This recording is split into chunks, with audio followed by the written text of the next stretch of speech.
Thank you for joining me today.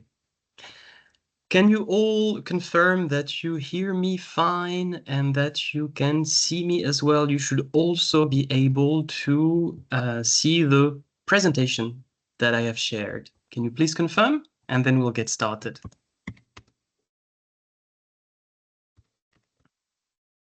Yes, I can hear and see the presentation. Thank you. Okay, perfect. So just to quickly address or to quickly answer one of the questions that was asked in the meeting chat regarding the video recording. Yes, I will make the video recording available. I will share a link. I will upload it as soon as it's available, and I will share a link for you to be able to access it. I will also share with you all the documents that I will use during this presentation, including the PPT itself. But you will see that I will mention and I will use a lot of extra material. So I have created a folder and I will give you the link so you can access, download these files. And hopefully this is going to be useful for you at the beginning of this new academic year. I hope you all had a wonderful summer break. I did have a wonderful summer break. I started work yesterday. Actually, yesterday was my first day back to school. This is just preparation for now, but the students will be back at school starting next week. All right. Let's get started, shall we? So I'll try to keep the presentation, or at least my part, as brief as possible. That being said, it's still going to take some time because there is a lot of content that I want to go through, a lot of content that I want to address today. But it's also very important to me to leave enough time for you to be able to share your questions, your feedback, your questions, or your remarks, especially given that this is a rather general workshop in the sense that it's something that it was designed to be relevant for whoever is teaching economics at high school level. But regardless of what curriculum you are actually teaching, regardless of whether this is IGCSE, AP, IB. So I'll just make a rather general presentation, going through some content and some things that will be relevant for everybody. And then at the end, during the Q&A session, if you have questions that are, say, more specific to the IB, more specific to advanced placements or to A level, we will have the time to go through this content together. In particular, I've received some messages from IB teachers who were interested in knowing a bit more about internal assessments. So we'll also share some advices at the end of the presentation. Okay, let's get started. So, very briefly, a few words about me. So my name is Sylvain Ours. I currently work in Geneva, in Switzerland, in the Collège du Léman. It's an international school that is located close to Geneva. We have about 2,000 students taking a wide variety of curriculum. I studied economics for quite a long time, about 12 years. I have taught many different curriculum. I started at the university for 5 to 6 years, and then I moved to China, and I taught like multiple curricula: IGCSE, A level, IB, AP, IF5, Swiss maturity. I think I have them all, right? I'm not missing anything, I believe. So well, that gives me a rather broad range of experience teaching economics. Yeah, and I founded the website Econ Doctor in 2019, I believe. And maybe some of you have already used some of the resources that I have developed over the years, especially like presentations. But I've also led quite a number of workshops trying to cater the various needs of economics teachers and students. Just give me a second to welcome Some members. Okay. All right. So let's have a quick look at the agenda. What I want us to go through today. I'll start by something that tends to be regarded as the most useful part in workshops, which is resources, where to find them. So of course I create resources and I share resources with teachers, but there is just so many fascinating websites, YouTube channels, and other teachers doing an incredible job supporting us as educators, as econ educators, that I also want to share with you some links of YouTube channels, websites that I have used repeatedly over the years and that have proved extremely valuable. So I'll start with that. Then very quickly, because this is a new academic year, we'll have a quick look at classroom decoration. Why not? So of course, I know that depending on your school, you may or you may not have your own dedicated classroom. For example, I don't actually. This year I had to navigate between 11 rooms, but some of you might be a bit more lucky. And if you have your own econ classroom, it might be interesting to make it yours to to create an environment that is specific to economics. I will share with you some ideas on how you can actually decorate your classroom. Then the core of the workshop today is going to be about these 4 points. So the two first ones will definitely cover them because they are particularly important to any economics teachers and any economics student. The two last points we'll see, it will depend on how much time we have left, because I really want to save enough time for the Q&A session. But we'll start looking into the assessment objectives, basically what are the main skills that econ students are expected to build up when they take this course. And it's important that they understand precisely what these objectives are. Otherwise, it's going to be very challenging for them to wrap their head around what is expected from them. We'll then talk a bit about diagrams, how important diagrams are in economics, and I'll share some tips on how you can prepare your students as well as possible to draw the best possible diagrams. Then again, if time allows it, we'll look into feedback. How do you give valuable feedback to your students? Why does it matter? And I'll just briefly list some guidelines that are particularly important to make sure that the feedback you provide is as useful as possible. And again, if time allows it, we'll spend some time looking into the planning of essays, because you know how important that is for students to be able to plan their answers. So that's our agenda for the day. And of course, feel free to communicate with me or with your the other attendees through the chat box. Feel free to ask questions. At the end of the presentation, I will look into the chat box, see what you typed, and then that's going to be a good way for me to start, the Q&A session simply by answering the questions. So if you have a question, don't wait until the end of the presentation to ask it. Feel free to type it in the chat box, and then I will simply have a look at it a bit later, and I will try to answer those questions as best as I can. Okay. Let's get started and let's have a look at resources, where to find resources. So clearly, a good start is YouTube channels. I like learning through videos, and I'm sure you do as well. Students enjoy watching videos to learn econ concepts. So I've just listed some of my favorite YouTube channels. Some of them cover general economics knowledge, not specific to any particular curriculum. Others are more specific. If you know other channels that you like very much that are not listed, feel free to share the name of the YouTube channel in the chat box. So, of course, everybody can take advantage of it.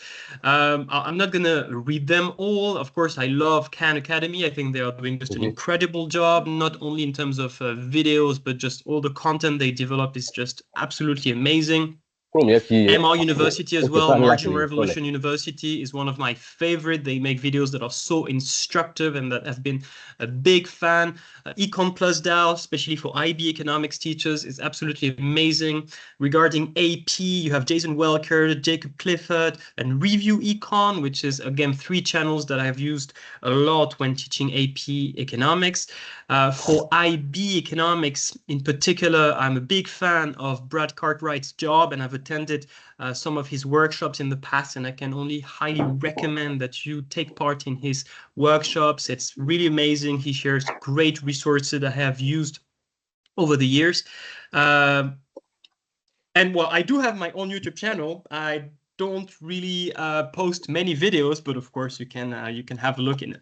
There are a lot of video recordings of previous workshops that I have delivered over the years. Of course, it's entirely free, so yeah, feel free to have a look. Websites. Again, if you know any website with great content, use the chat box, share the names of the website. You can even, tell us a bit about what kind of content you can find on it. Is it like specific for one particular curriculum, AP, IB, A-level, IGCSE? Again, I've just listed some of the websites that I enjoy, that I have used over the years, and where I found some useful content. Again, I'm not going to read them all. I like, for example, The Curious Economist, which is particularly useful for IB teachers, because in this website you have plenty of articles that have to do with real world examples. You know how important that is for IB teachers. So yeah, just wanted to mention this one in particular because there are not that many websites where you can find articles with an economic analysis, something that can just give inspiration to students to understand the importance of using real life examples in economics. Clearly, depending on what curriculum you teach, you can, well, each exam board like Cambridge, College Board, IBO, they have their own dedicated platform. For CIE, for Cambridge, they call that the School Support Hub, and you have access to past papers and to other material, and you should take advantage of that, of course. For College Board, you have AP Classroom. It is a bit of a maze. It is difficult, in my opinion, to find your way around it. But still, the fact that there are so many questions, practice questions, tests, and all is something that is extremely valuable if you teach AP Micro or AP Macroeconomics. And if you teach IB, well, your IB coordinator, your DP coordinator has probably purchased some past papers, and clearly it is an extremely valuable resource as you prepare for your students for the exams. In terms of data, again, you know that it's important that you are able to provide data, graphs, statistics to your students, especially, I don't know, when you talk about like, especially for macroeconomics and international economics, when you want to talk about economic development, comparing multiple countries based on economic and demographic indicators.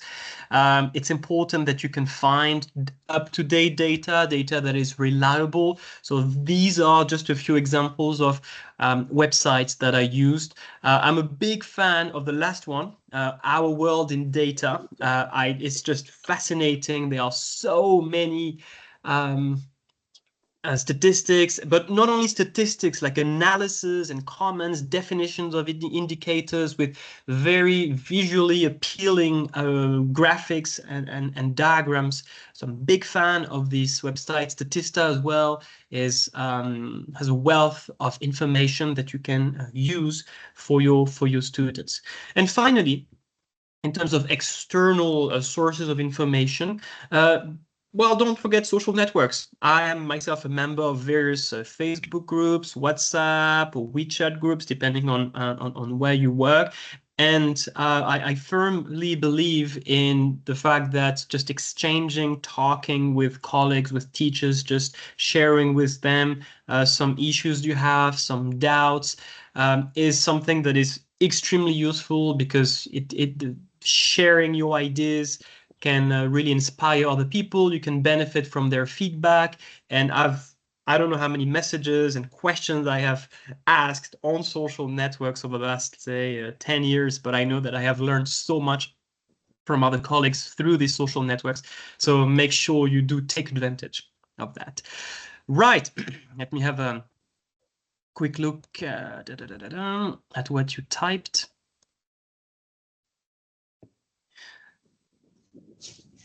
Okay. Econgraphs.org. Okay, I don't need to know this one. Econlive.com. Okay, for ESL students. Amazing. Please keep sharing some links. Please keep sharing some resources that you have found useful, that have really supported you throughout your course preparation. You see that I have not mentioned textbooks. Well, simply because, again, I want to keep the beginning of this workshop as general as possible, and textbooks, they tend to be really specific to either IB, A-level, IGCSE. So, well, you know which textbooks are endorsed by the exam board you are from the course you are teaching. So just please refer to these endorsed textbooks. If you have more specific questions about which textbooks I like for IB or A-level, I'll be happy to answer at the end of this presentation. Okay, now, what about the resources that I have developed over the years? So, of course, I would say the bulk of my effort has been in the creation of PPTs, presentation for these courses. I'm also working on handouts and summaries. So this is something that is a bit new, but handouts, that's going to be mostly for AP Microeconomics and IBDP, because this is what I am currently teaching. So there will be some updates. Summaries, I did create a few summaries for AS level and A2 microeconomics. I did not have the time to do this for macro. All of these resources can be found on the website, econdoctor.com. There is just a link called resources. You click on it, it gives you access to a shared folder, and all of the resources that are mentioned in this slide, you will find them. Model answers, some of them, but not that many. Concept cards, which is for AS and A2 micro, which are just some cards with a key concept, which can be good to help students reviewing. They just pick a concept card and they have to explain it, something that I have used a lot over the years. Just a list of definitions, again, for AS and A2 microeconomics, just to make sure that students can just use that as a checklist, making sure that they understand like the key concepts.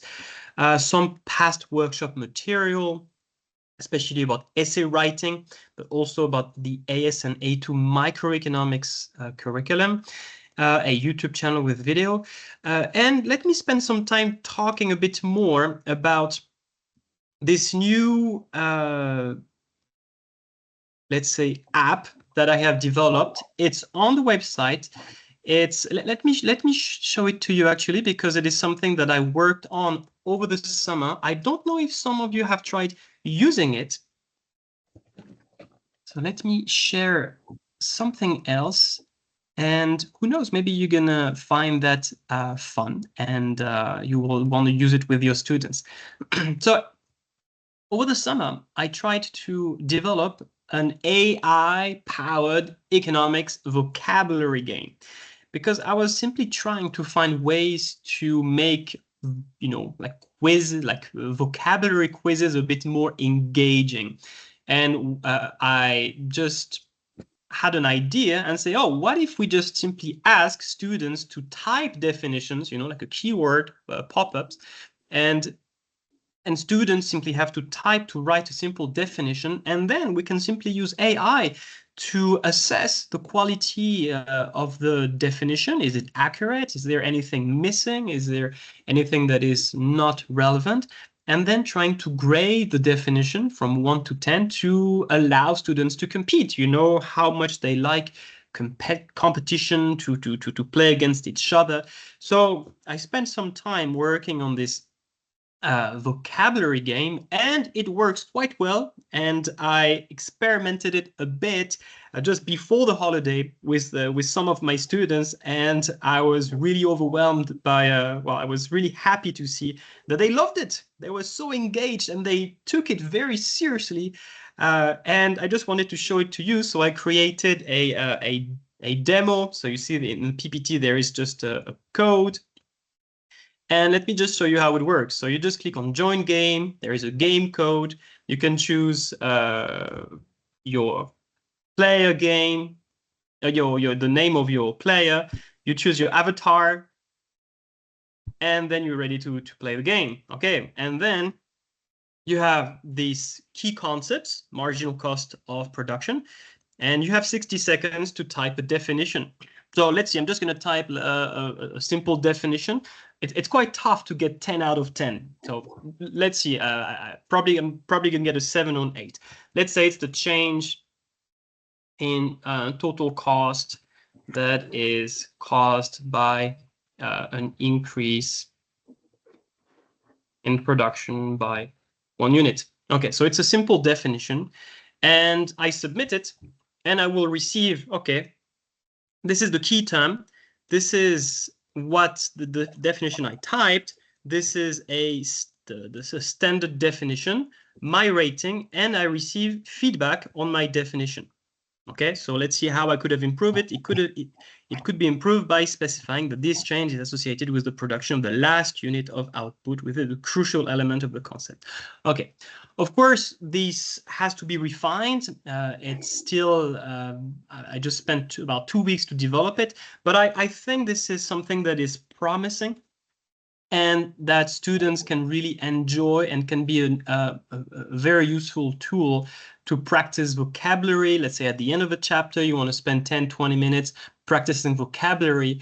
It could be an innovative way to approach it. And you even have like a live ranking where you have like the different players, so they can track their progress. They can see where they are in the ranking. So again, the objective is just to make it as engaging as possible. Okay.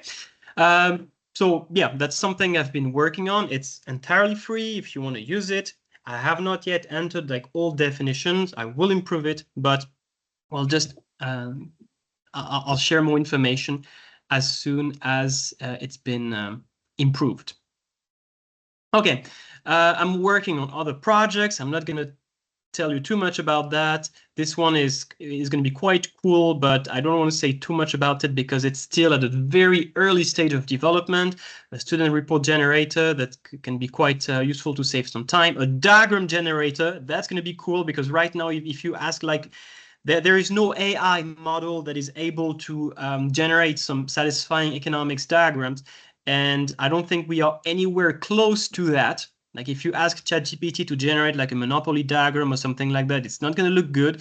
So instead of having like diagrams being generated by AI, I have put together a bank of all the diagrams that I have drawn over the years, and with a description, and then you can simply generate a diagram based on the description. So you describe it, and then the model just finds the closest diagram, and then you can just adjust it. So it's going to be much superior to the like existing ways of generating diagrams. MCQs, we'll see a bit later, and real-world example database, of course, for IB teachers, that's going to be something particularly useful. So the idea is to have, for every chapter, a list of real-world examples with the where was it, what was it, what happened, and how does it relate to the syllabus. So I'll share this database as soon as it is available. But that's going to take some time because, of course, it is a work in progress. Okay, so in terms of resources, I hope it was not too overwhelming, but I think you can basically have everything you need to prepare your lessons, to think of activities to do with your students, and to really master the course that you are teaching. Right, let's talk about something a bit more aesthetics. Let's talk about classroom decoration. This is the beginning of the year. again, I'll be assuming that you have your own classroom, or at least that you have the right to decorate it, which might not be the case for everybody. So this used to be my classroom actually when I was teaching in China. We used to have this big like windows, so people could actually spy on us from outside the classroom to see what was going on. And I decided to use it to make it, a bit more beautiful. So what I did is that, you see, I wrote Econ, and each piece of paper is actually a diagram. So I just selected, I don't know, 20 to 30 diagrams, I don't remember. And I just drew them on colored paper. And it took some time. It took some time, but I think the result is quite, attractive. And the students, even outside the classroom, not taking economics, they loved just watching the diagrams. So they were really puzzled and interested by that. Below, you see, you have, but I'll show you later, just below you have information cards about various countries. So for the country, you have like information about like, GDP, inflation, unemployment, blah, blah, blah. So again, very practical, and students always like to just, especially in international schools where there are so many nationalities being represented, they are very curious about the economic and demographic indicators of multiple countries, either their own country or the home country or their friends, and so on. So could be a nice idea if you can do that, and if you have the time and energy, because it definitely takes some of it. On the left-hand side, you see that something I do every year, just in the back of my classroom, a world map, and again, where you can pinpoint or you can select some countries and display some information about like economic and demographic information about these countries. I will share with you those information cards. I have created information cards for 41 countries. So I will share them with you. However, they might not be up to date, because I think the last time I updated them was 2 years ago.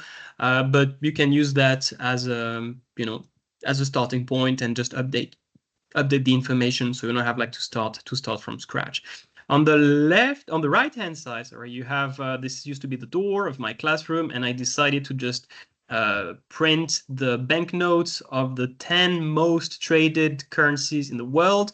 So you have the euro, the US dollar, the Chinese yuan, the Japanese yen, the British pound. You have the Swiss franc. I don't exactly remember what the other ones, the Canadian dollar over there. These are not real banknotes, of course. I just printed them on paper, but it looks like the real thing, right? And again, it's something that it's fun, it's rather beautiful, and students really enjoy this as well. So these are just simple ideas to make your classroom a bit more attractive and more unique. And I'm sure the management will be quite happy that you engage in such efforts to make the classroom yours. Okay, well, quotes. I also like to display some quotes about economics. So I had those big boards in the back and in the front of my classroom. I think I printed, I don't know, 12 or 15 quotes that I found interesting, that I found had something interesting to say about economics, either in terms of uh, either from economists or even from politicians or even from physicists. You see, I like the one from Einstein. The hardest thing in the world to understand is the income tax. These are, again, things that just contribute to make your classroom a bit more unique and entertaining. Is there another one? Yes. Okay. Well, last thing that I used to do in my classroom is to have this whiteboard where I would list every week. Initially, I started every day, but then it was a bit too much. So I changed from every day to every week. Like on Mondays, I would update my whiteboard. I would list some exchange rates, some currencies, the value of some stocks and commodities. So you see what we have. We here the exchange rate between the Chinese yuan and the US dollar.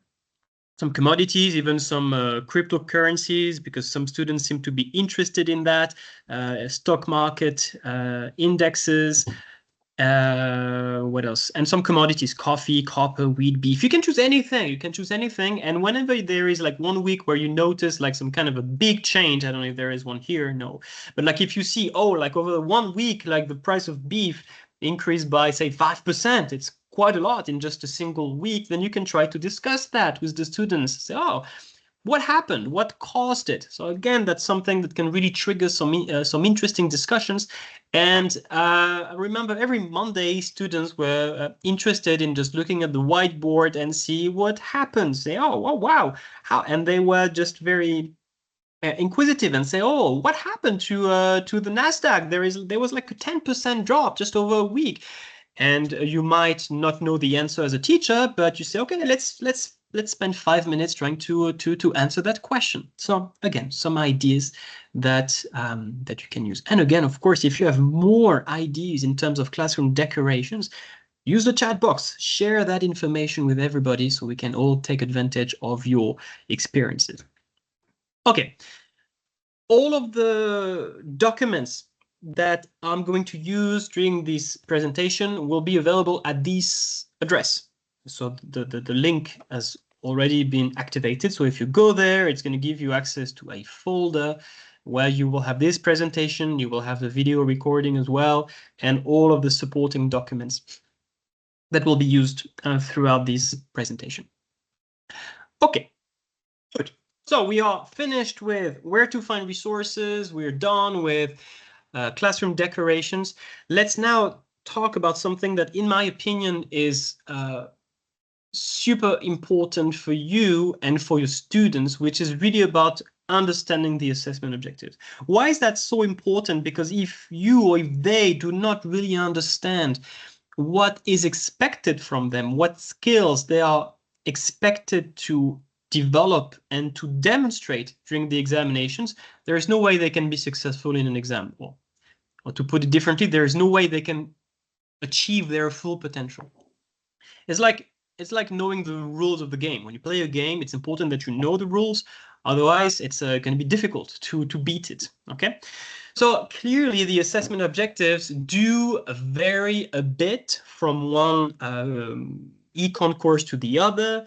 The definitions can be a bit different, but basically, the assessment objectives are based on the Bloom's taxonomy. Okay, where initially, let's say the easiest skill to develop for students is knowledge and understanding. So let's say the two bottom parts of the pyramid. Then you have the application, and I'm going to break down every assessment objective to really explain what it is and how you can support your students. Then the analysis, and then the evaluation. Okay, and the creation is just a combination of everything. Like writing an essay is creation, of course. So again, it doesn't matter whether you teach IGCSE, AP, A-level, IB. Essentially, these are the skills that your students are expected to develop and demonstrate. And that's really something that it's important for you as a teacher to remind them when they take an exam. It's time to show off, right? It's really time for them to show what they know, and they need to ensure that they do demonstrate all of these skills, because it is the job of examiners to determine whether students have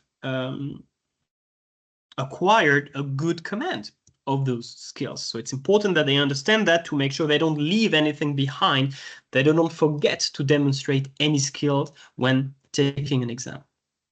So the first one is, I think everybody, we all have a pretty good understanding of what is meant by knowledge and understanding. Basically, this has to do with the terminology.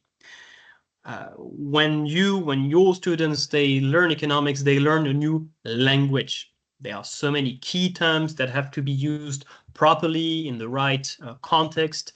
And knowledge and understanding is essentially showing an examiner that you know how to speak economics, to use economics terminology, that you know what they mean, which means that sometimes you have to define them. Okay, you don't have to define absolutely every key term in an essay, of course, but like the core concepts have to be defined, and it's important that they are used in the right context.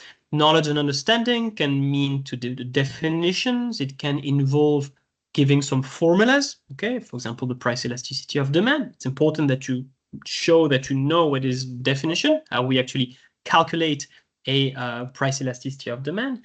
Knowledge and understanding may even involve the use of diagrams. It's not as common as definitions and formula.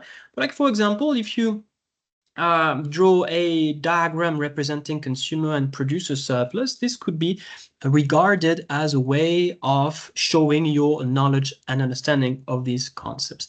And one tip that I give to my students every year is that they should assume that the examiner knows nothing about economics.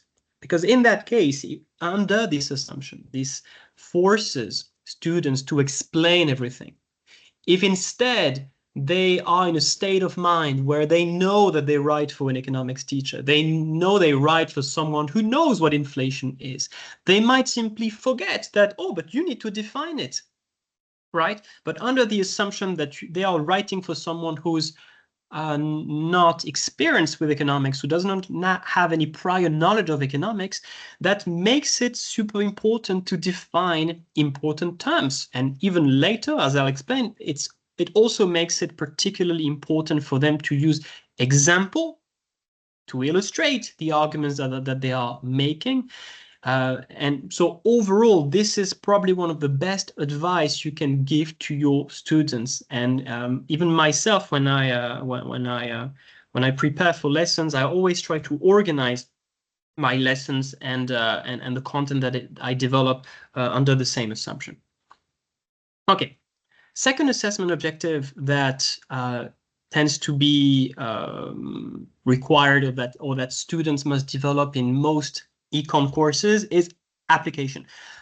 Basically, again, to keep it simple, it's about the use of examples. You make a general argument about a concept, about growth, about inflation, about efficiency. Okay, now you should be able to provide examples. In IB, ideally, you should use real-world examples. You know that this is something that is very highly valued by the IB curriculum, not so much in other curricula, even though, of course, if students have knowledge of a real-world example, it tends to make it more compelling than a generic or something that you make up. So what kind of examples can you use? Could be most of the time when we are talking about examples, we are talking about written examples. Okay, you're talking about, let's say, you are introducing the concept of merit goods. You want to provide an example to really illustrate what you are talking about. Could be also numerical examples. So for instance, if let's say you give a definition of the income elasticity of demand, you give the formula, you may want to just select a few numbers to show the examiner that, okay, I know how to calculate it, okay? Just to apply the formula like the general formula that you've used. You may also want to use diagrams to illustrate some written or numerical examples, even though, again, this is something that is a bit less common. So usually when we are talking about examples, it's mostly written example. It can involve numbers as well. That's about it. One mistake that many students make is that they sometimes feel like stating an example is sufficient, that instead of just explaining why this particular example is a good illustration of the concept that was introduced, they simply identify an example. So the most typical case would be students describing, for example, public goods. They give a good definition of public goods, talking about non-rivalry, non-excludability, and then they say, for example, a lighthouse. Boom, and that's it. That's not a proper use of an example, okay? It's good that an example has been identified, but it's extremely important that students explain why a lighthouse is a good example of a public good. So basically, why can we regard a lighthouse as non-rival? Why can we regard it as non-excludable? So please repeat them as many times as required. Do not just state the example. Rather than listing 3 examples without explaining any of them, just pick one, but make sure you explain why this example is a good choice, why it's a good illustration of the concept that you are trying to support.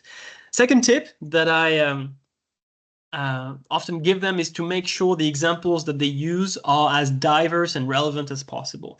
And my idea is that for every concept, or most concepts that we teach in economics, there are, let's say, common examples. For example, if you talk about merit goods, many of you will think about education and healthcare. If you talk about demerit good, many of you will think about junk food and, I don't know, alcohol. If you think about public goods, many of you will talk about street light and national defense, which works. It works, no problem. But if you try to put yourself in the shoes of an examiner who marks, let's say, 500, well, maybe not, but like anywhere between 100 and 300 to 400 essays, and when you have 90% of students using the same examples, it works, but it's you don't really students don't really differentiate their work this way. So when you teach, what I would advise you to do is, when you go through a concept, would be to start by those common examples because they work, okay? But in addition, to try to add 1 or 2 additional examples that are a bit less common, a bit more original, and that can really help students to differentiate their work, to draw the attention of the examiner, say, oh, wow, that's the first time I see this example. It's quite good. I like it. So that's also something you should do. You should try to do to provide examples that are not used by everybody else. And in my PPTs, that's what I try to do, starting with the common examples and providing a few additional ones. Okay, analysis. So the analysis, yeah, you see there is this chain in the background because essentially an analysis is a logical chain of reasoning where every chain link is one component of your analysis. So whenever we talk about an analysis, an economic analysis, this really is about connecting multiple concepts in a logical way. Cause, consequence, condition, conclusion. Okay, that's it. A few examples. I'll start with the examples. That's what we mean by an economic analysis. You see, for example, if the demand is price elastic, then a decrease in price will lead to an increase in total revenue. You have a cause, the initial condition, and then you have a consequence. And you have linked 2 economics concepts, the price elasticity of demand and total revenue. Okay, another example. In the case of merit goods, okay, that's your initial situation or condition. The perceived benefit of consumption is lower than the true benefit of consumption. Okay, that's part of knowledge and understanding. Therefore, consumers do not sufficiently demand merit good. Again, you have a cause and consequence, and you have linked 2 concepts, the concept of merit good and the concept of demand. Okay, the 2 last examples were designed to illustrate something that is really important when students write an economic analysis, is that it must be a step-by-step analysis, okay? Where they start from the initial condition, if in the case of assuming that, and then step-by-step, they gradually reach their conclusion. Instead, so that's what students should do, instead of just immediately jumping from the initial condition to the conclusion. Because in that case, if you skip all of these intermediate steps, it makes it basically impossible for examiners to follow your train of thought and just make sure that your reasoning is correct. Maybe you reached the right conclusion simply because you got lucky. So it's particularly important to make sure that you make your reasoning as explicit as possible. So you invite the examiner to follow your reasoning.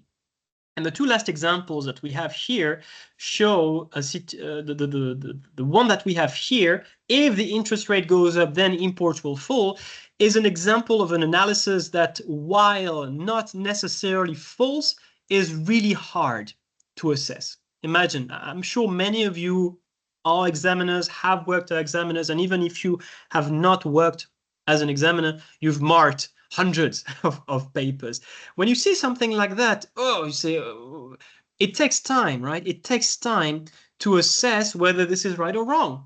Simply because, yes, there is a relationship between the interest rate and imports. So yes, there is a logical connection between two concepts.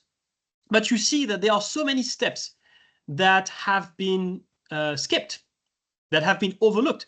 So there is no way for you to tell whether the student actually understands the relationship between the interest rate and imports.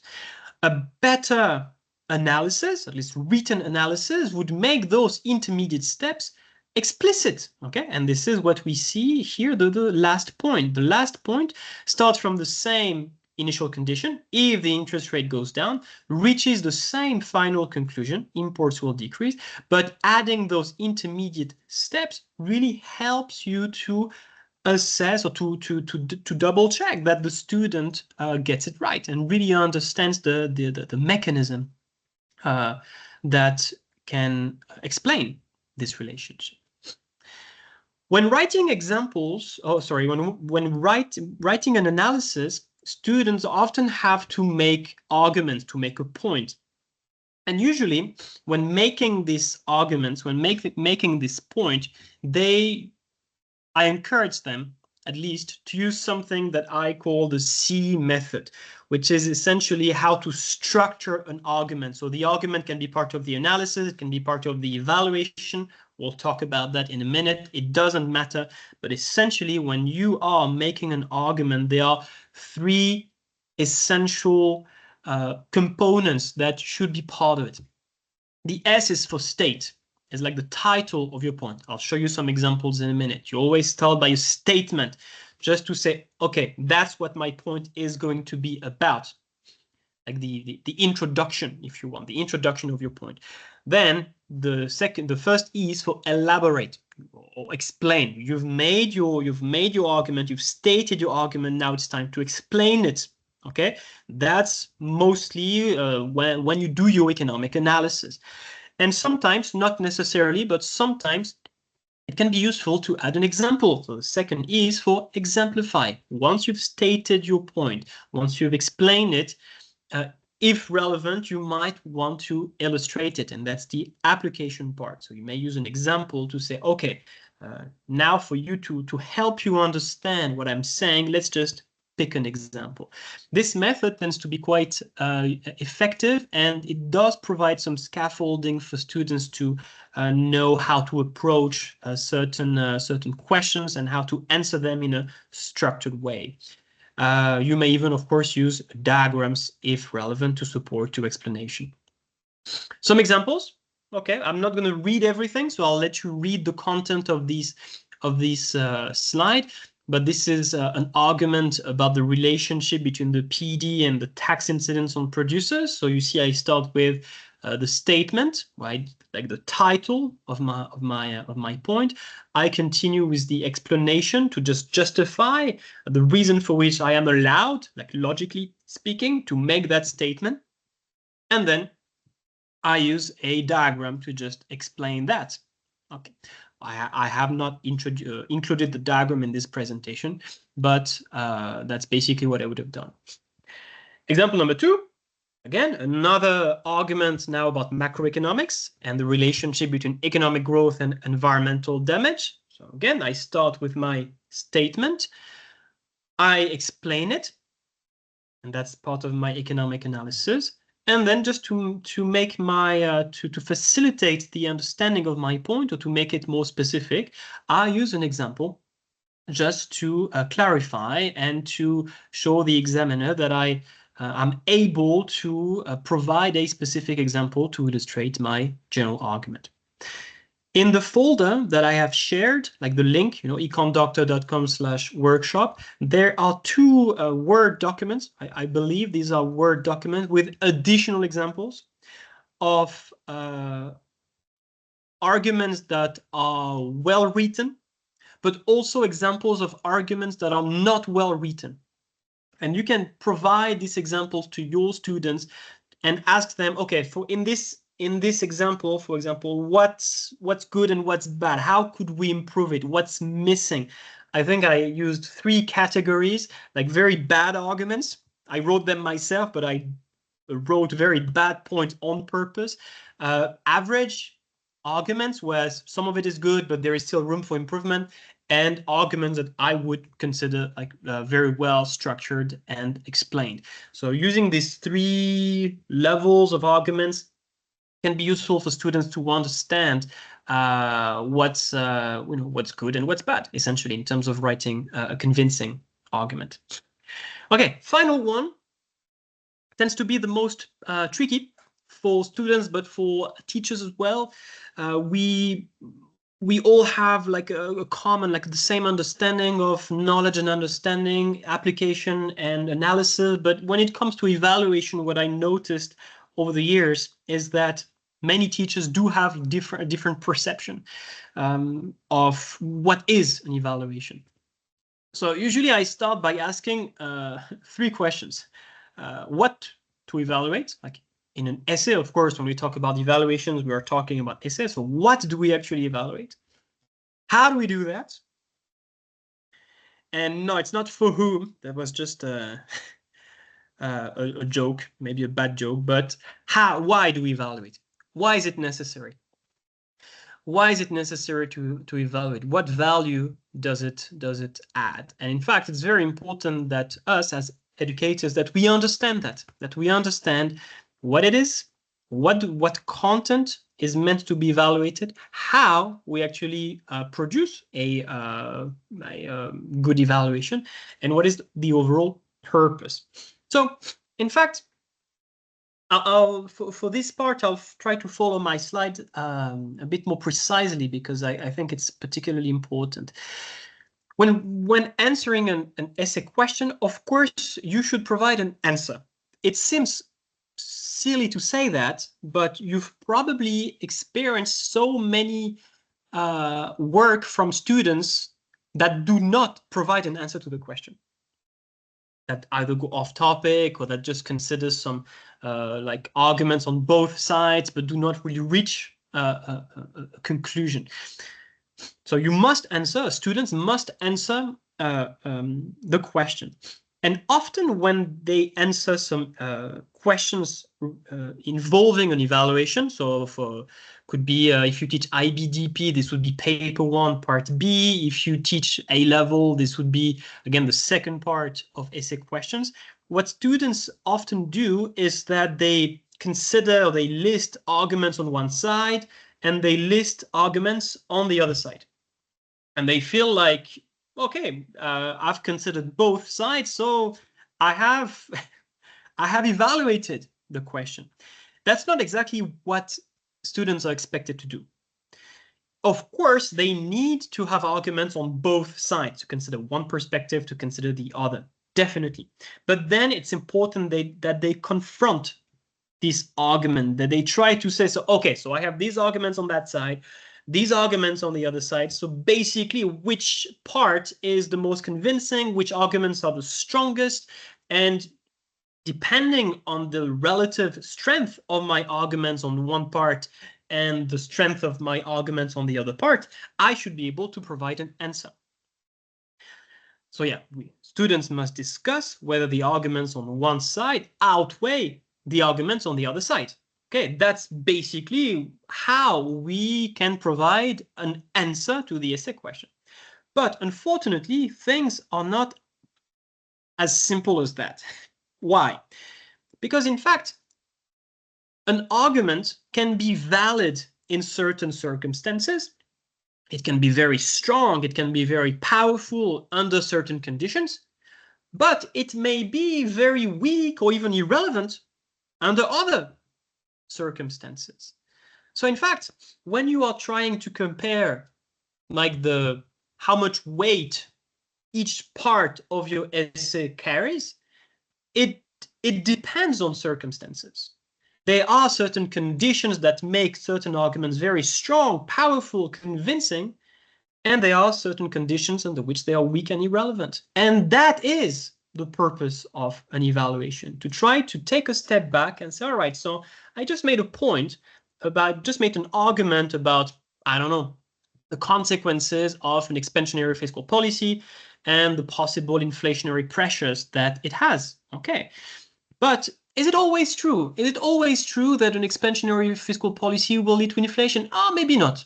For example, if we look at the Keynesian model, if we have large spare capacity, it's not going to lead to inflationary pressure. You see?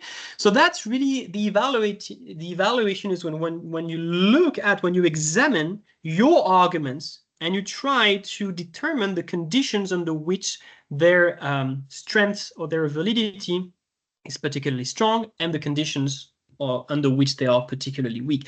And you can't answer the essay question if you do not complete this task, because otherwise there is no way for you to be able to actually compare or to confront the arguments that you have on both sides. And that's because, yeah, a good essay should never give an absolute answer. You know that a student that would be asked something like discuss whether fiscal or monetary policy is the best solution to address unemployment, something like that. If you have a student who concludes fiscal policy is always the best answer, you know it's not a good conclusion, because a good conclusion would be, well, it depends. Of course, it's not enough to say, well, it depends. Students must explain, what does it depend on? Under which circumstances should we use fiscal policy rather than monetary policy, and vice versa? That's why you need the evaluation part. That's why each argument that you make, that students make, must be evaluated, must be examined. Okay. So yeah, in order to give a subtle and nuanced answer, students must evaluate each of the arguments presented. And sometimes I've seen some essay templates that have been produced by teachers where, to assist students, they try to break it down into certain parts where they will first have one side of the problem, the other side of the problem, and then the evaluation. I strongly advise against this kind of structure, because remember that each argument must be evaluated, which means that as soon as students make a point in one part or in the other, the evaluation should come right after. So do not save the evaluation for the end. Basically, it has to, like I said, the evaluation should run through the essay and should accompany every argument that is made. So how we can summarize that is that evaluating an argument consists in examining the factors influencing its strength or validity. Okay. All right. I'm not going to say too much about that. I think I've said enough. If you look at the shared folder with the content from the workshop, I have created an example. Let me just show it to you, because I think this one is particularly interesting. Yeah, give me a second to share it, because explaining this concept of evaluation just like generally is a bit difficult, but with example it can really help. So I've created these two examples and you can refer to that. Okay, so the question is discuss whether the benefits of economic growth outweigh its cost. We have one part where we consider the benefits of growth. We make a point, say economic growth will reduce unemployment, and I evaluate this point. So I gave you 3 examples. Of course, students are not expected to write 3 evaluative comments per argument, but I've given example of how we could evaluate this argument, like the limitations, what makes this argument particularly strong or particularly weak. And of course, we'll be able to use that in the conclusion. And then for the second part, the costs of economic growth. Again, we have an argument here, like the possible inflation caused by economic growth. And again, I've given 3 examples of evaluative comments that we could make to just discuss the circumstances under which these arguments is relevant or not. Okay. And then once I have made my argument, once I have made my evaluative comment, I can actually answer, okay? So I just summarized everything that I said. So of course, it's a big table because I wrote 3 evaluative comments per argument. Students are not expected to do that. But using your evaluative comments, you can actually write a nice conclusion, okay? Using the evaluative comments that you have made. So I'll give you time. I'm not going to discuss that right now. Maybe I'll spend some more time during the Q&A session if you want to, but feel free to refer to this document to really understand how, why, and what to evaluate, how to evaluate, and why do we evaluate our arguments. Okay.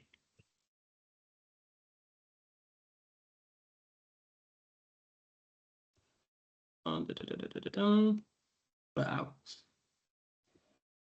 To conclude this part on evaluation,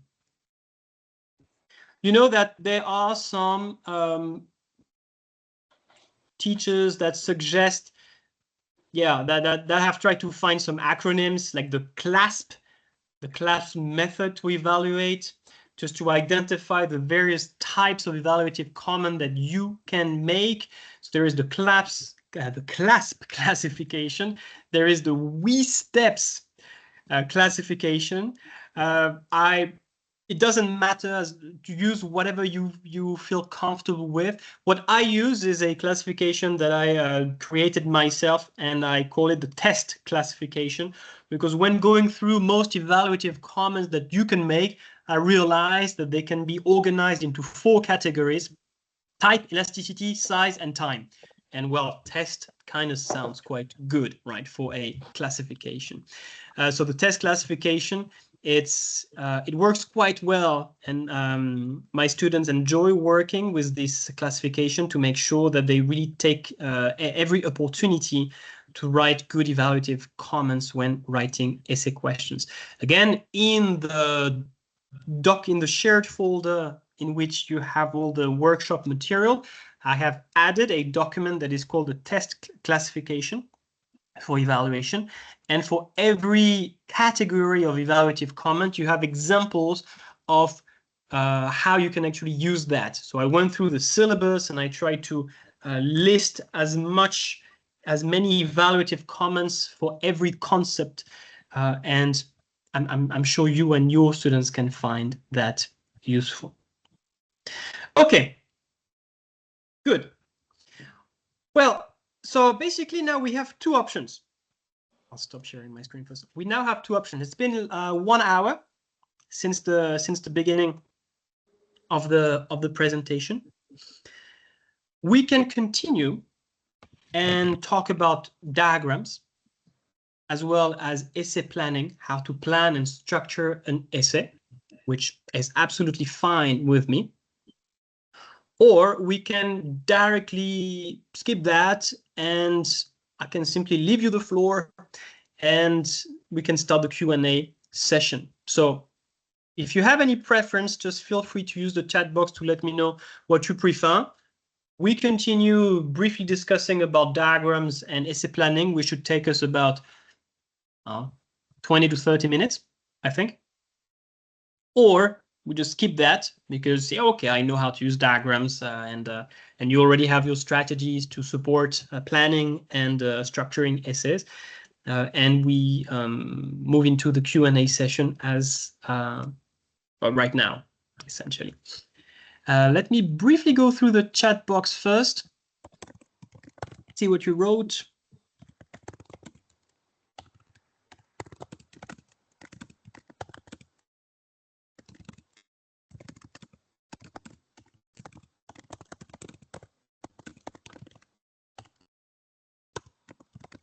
Okay, so I'll just answer some of the questions from the chat box. So this will give you some time to think about what you want to do next.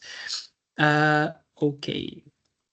So Marsha is writing, I seem to struggle with making the connection to the curriculum with all the resources I find. Yes, I have tons of resources, but I struggle with time in terms of adding it to classwork. Any advice, please? Yeah, I understand. Sometimes I remember when I started teaching in China, this was the first time for me teaching in high school. And of course, I wanted to do things well. And so I used, I think, 5 textbooks simultaneously at the same time. So for every time I was preparing a lesson, I would read like the content from these 5 textbooks, and I would always have to say, okay, which for this definition, I like the definition from this textbook. I like the diagram from that textbook better. I like the explanation from this one, and that was a bit of a mess. It was useful at first, but it was completely overwhelming. So if you struggle with time, just my advice would be just choose one set of resources. For example, for IB, last year was my first year teaching IB economics, and I had a very overwhelming workload. I had 32 teaching periods per week, teaching IB1, IB2, AP microeconomics, and a Swiss program. So I knew that this would have been impossible to adopt the same kind of course preparation, like reading all IB textbooks. And so I just asked for some teachers to say, okay, what is your favorite textbook? And then I had like a pretty like many teachers just provided the same answer. So I just said, okay, I'll stick to that textbook. So I just stick to this source, which was quite good, and I just like prepared my material with it instead of just gathering resources from all over around. So I think maybe other teachers here can have other advices for you, Marcia, but I think at some stage you have to accept that you can't humanly try to make use of all the resources available. So at some stage you have to choose to just focus on resources you can trust. Well, that's what I try to develop. At least I try to develop such resources for IB, for AP. I tried in the past to develop such resources for A-level, resources that can allow teachers to just use these documents rather than just trying to gather resources from like many different sources. Well, ASA2 macro resources will not be available. I don't teach IGCSE, I don't teach AS and A2 anymore, so unfortunately these resources will no longer be updated. Apologies for that. Regarding the vocabulary game, how accurate is the feedback? I would say that it's quite good for now. Basically, you know what we say in terms of like AI. It tends to be garbage in, garbage out. So if you if the prompt, if what you provide to the AI model is bad, then the output is going to be bad too. So the quality of the feedback is in fact very closely related to the quality of the definitions, like the reference definition that are provided, and the quality of the prompt that is given to the AI model. And in fact, again, I've only worked 2 weeks on that, so I'm sure there is, like, it can be refined, it can be improved. But I would say that overall, it's almost as good as what the kind of feedback that I would provide. I think that for now, it's a bit too tough. It's too strict. I would be much more lenient, but it's not too bad, honestly. But of course, it's going to be refined, and hopefully in a few weeks, it's going to be something on which we can actually rely. Okay.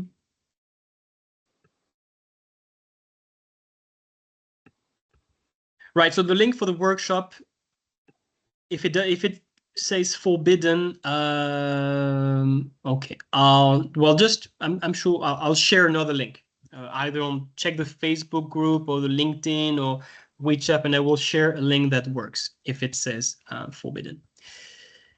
Okay. So Rick Chen wants to ask a question. Yes, go ahead, Rick. You can either type your question. Oh, okay. I see it now. For the evaluation part, you just mentioned you prefer the evaluation part right behind each argument. Yes. Do you mean leaving the evaluation in the end together with the conclusion is wrong? It's not wrong. It's insufficient. In fact, you can't write a conclusion, like a good conclusion, if you have not evaluated your arguments before. Okay. So the point is that what you write in your conclusion requires one essential ingredient, which is the prior evaluation of your arguments.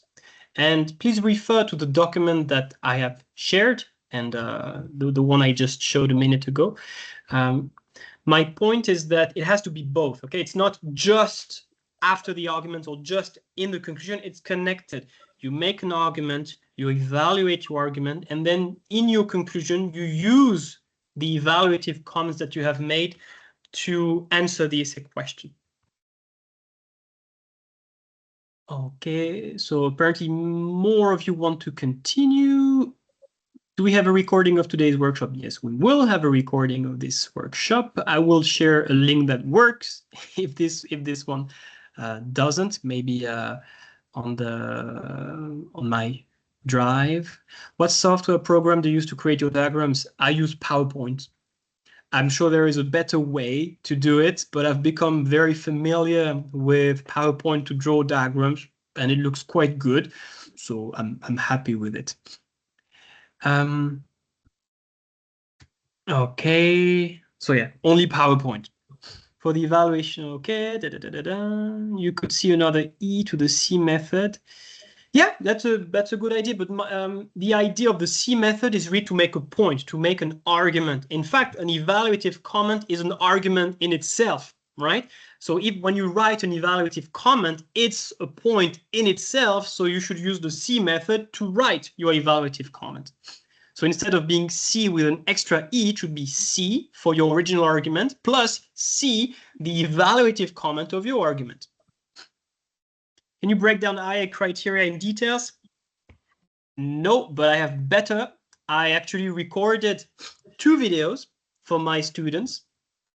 One to explain how to pick an article for internal assessment. And of course, when I explain how to pick a good article, I break down the IA criteria in detail.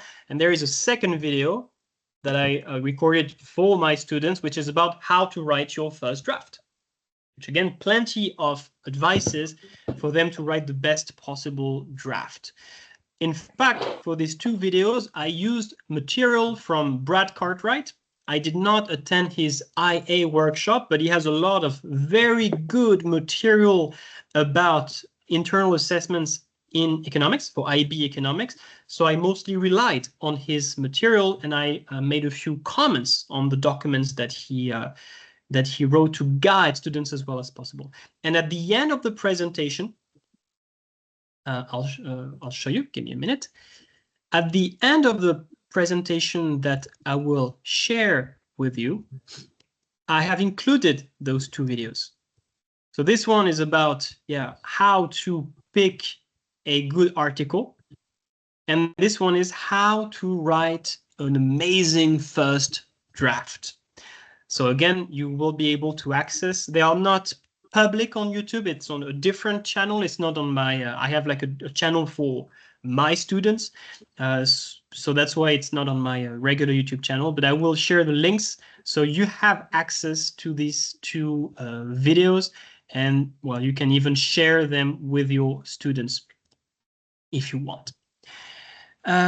In terms of overall course planning, do you think it's more reasonable to leave as much time as possible to revise before the exam?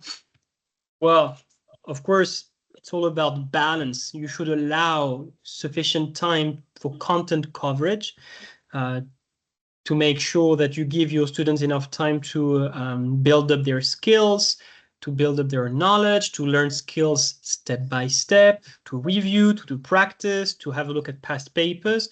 So you should not rush through the syllabus to save as much time as possible to review before the exam, of course. But on the other hand, you should not consider that it's okay to just leave 2 weeks before the exam to review the entire course and to go through past papers. So it's all about balance, and it depends on what you are teaching. But usually you should leave anywhere between 1 and 2 months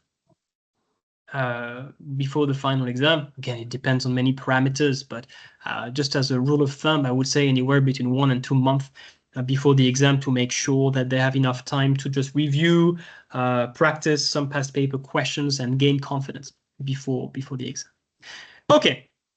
Any other questions before? Apparently, most of you would like to continue with diagrams and structuring an essay. Do you have any other questions before we move forward? And again, I think we should be done in about 20 to 30 minutes because there is not too much.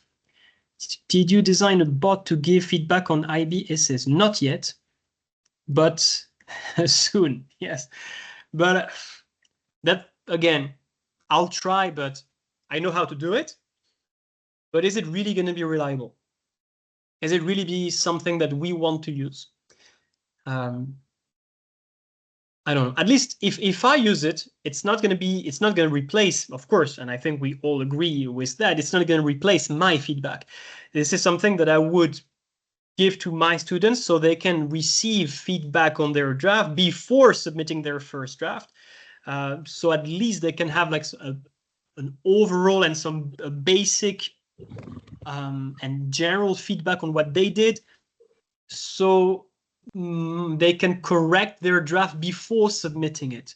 So I don't know yet if it's going to work because, of course, they would need to provide a lot of information like the article, what they did, their diagrams as well. And it's not easy for an AI model to analyze the diagram and to analyze how relevant it is within an internal assessment. You need to provide also the IB, like the criteria for the internal assessment. So there is a lot of information that the model would need to process if we want it to be accurate. But this is something that I have in mind and I will work on it. I just honestly don't know if it's going to be successful, but I'll try.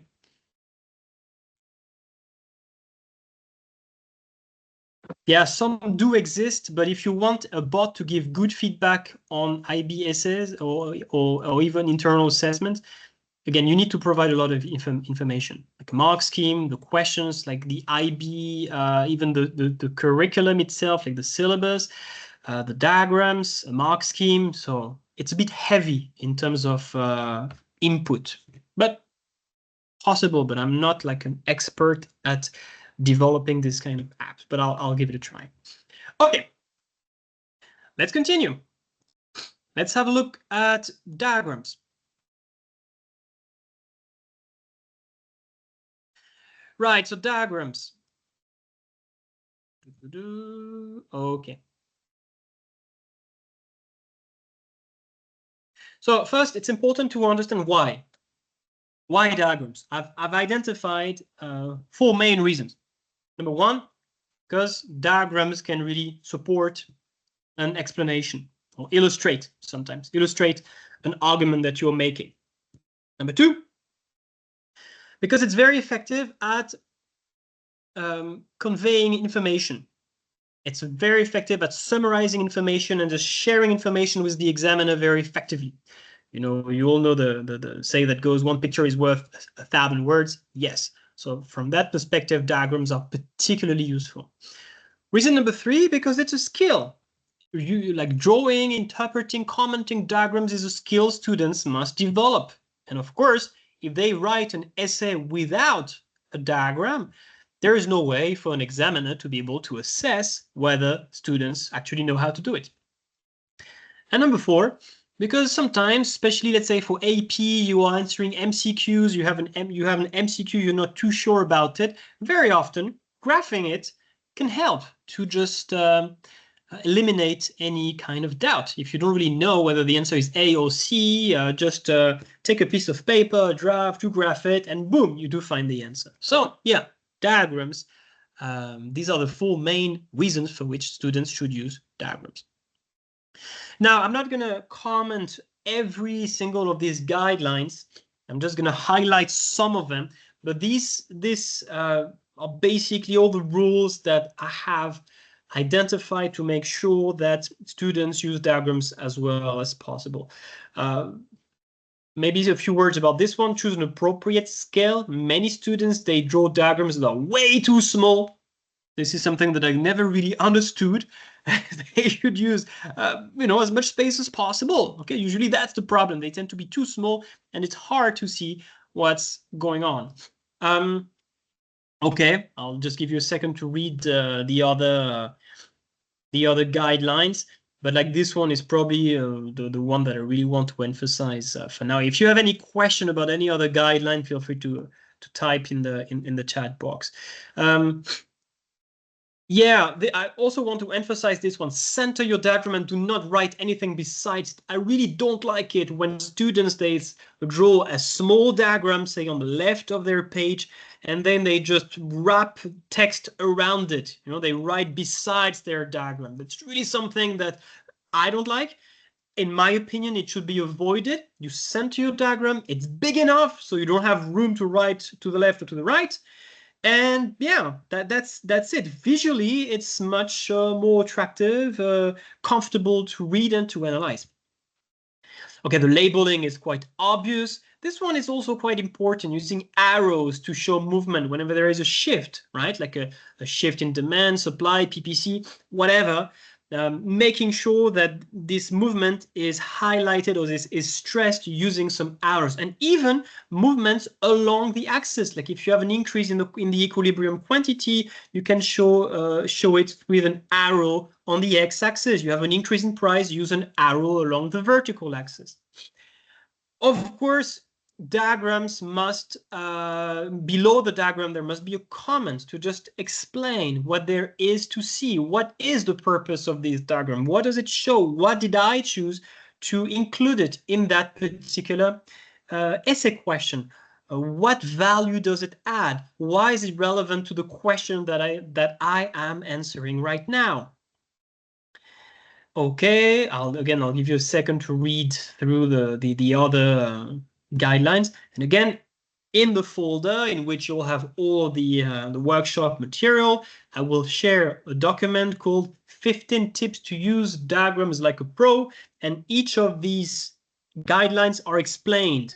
Why does it matter? So you can show and share this document with your students, and they can even keep this document when they write a test as a checklist to make sure they do it right. In terms of the structuring, this would be like the ideal way of using a diagram. Okay, I know it's ideal, doesn't have to be like that every time, but basically that's what it should look like.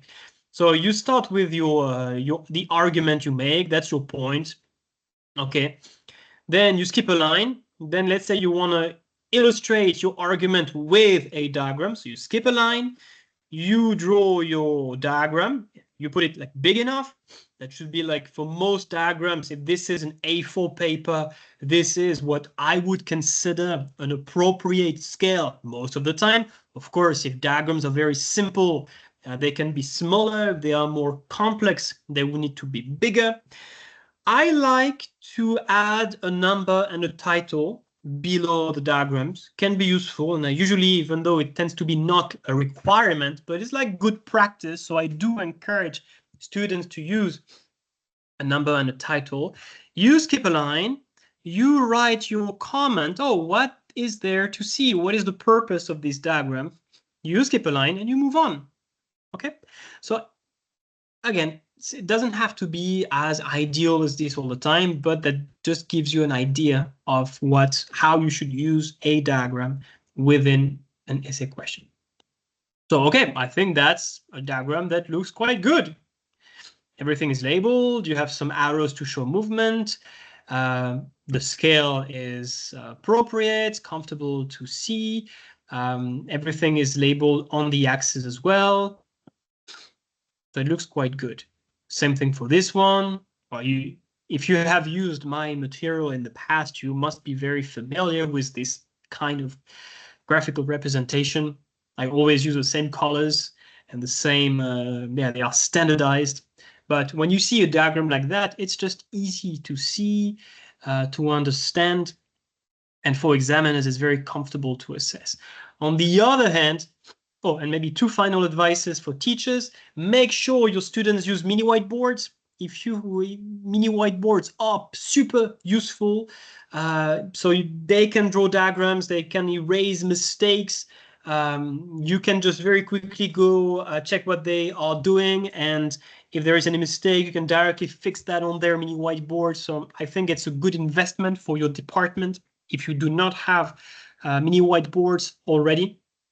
And I really want to, the second point is something that we should not overlook as educators.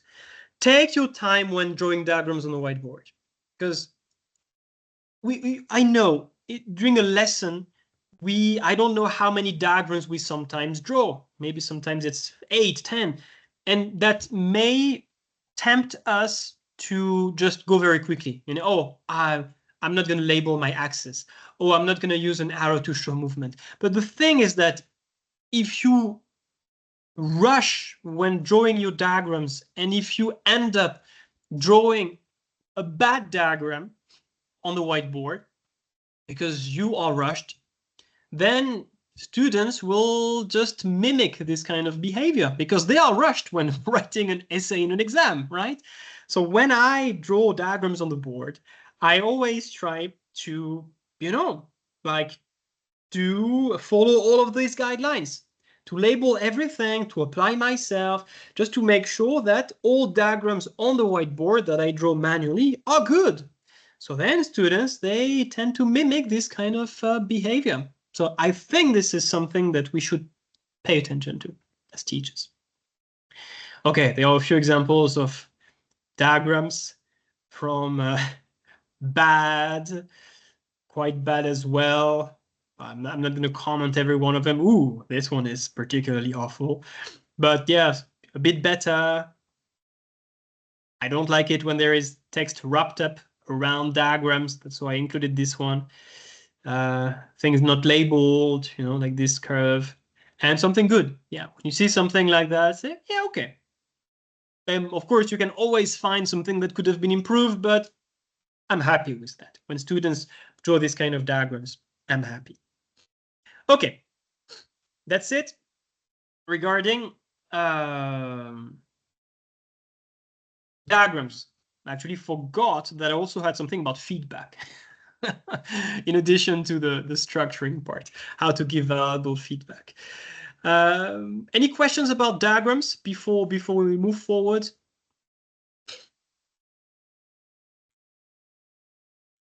All good? Diagrams? Okay.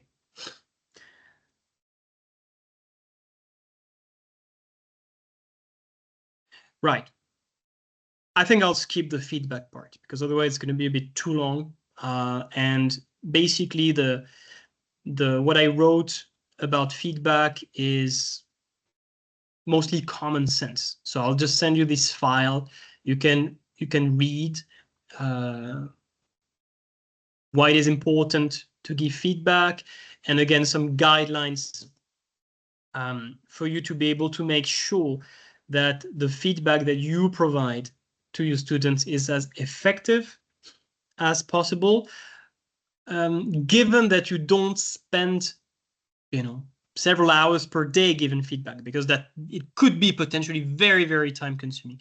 So I just listed a few things about how I approach feedback myself to make sure that it remains not too intense in terms of workload, but as effective as efficient, I should say, as an economist, as efficient as possible.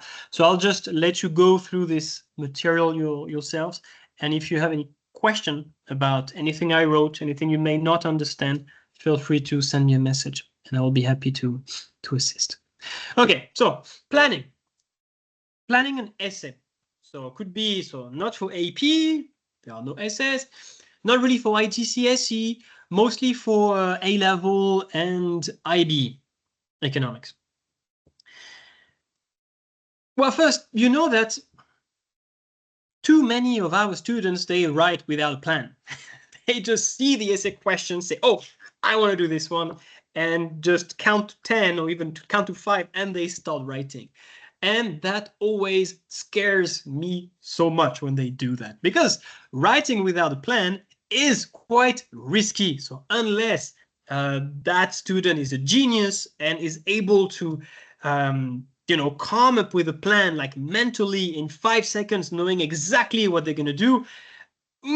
Well, most of the time, it's just not really a good practice. So I've just listed here some reasons for which writing without a plan can actually be a particularly risky strategy. So you see, but it's important that you tell that you explain that to the students.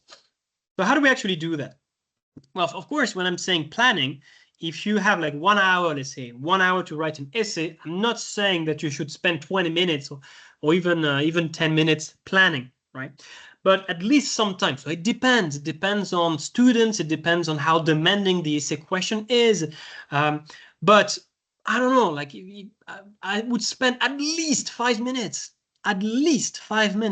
which for me is really the bare minimum, even if you are like a really fast thinker, to be able to think of something that is going to be coherent, that is going to be well structured, that is going to demonstrate all of your skills, to list the examples, to think about the evaluative comments, to think about what definitions you're going to use, to think about what is the best possible path to answer the essay question.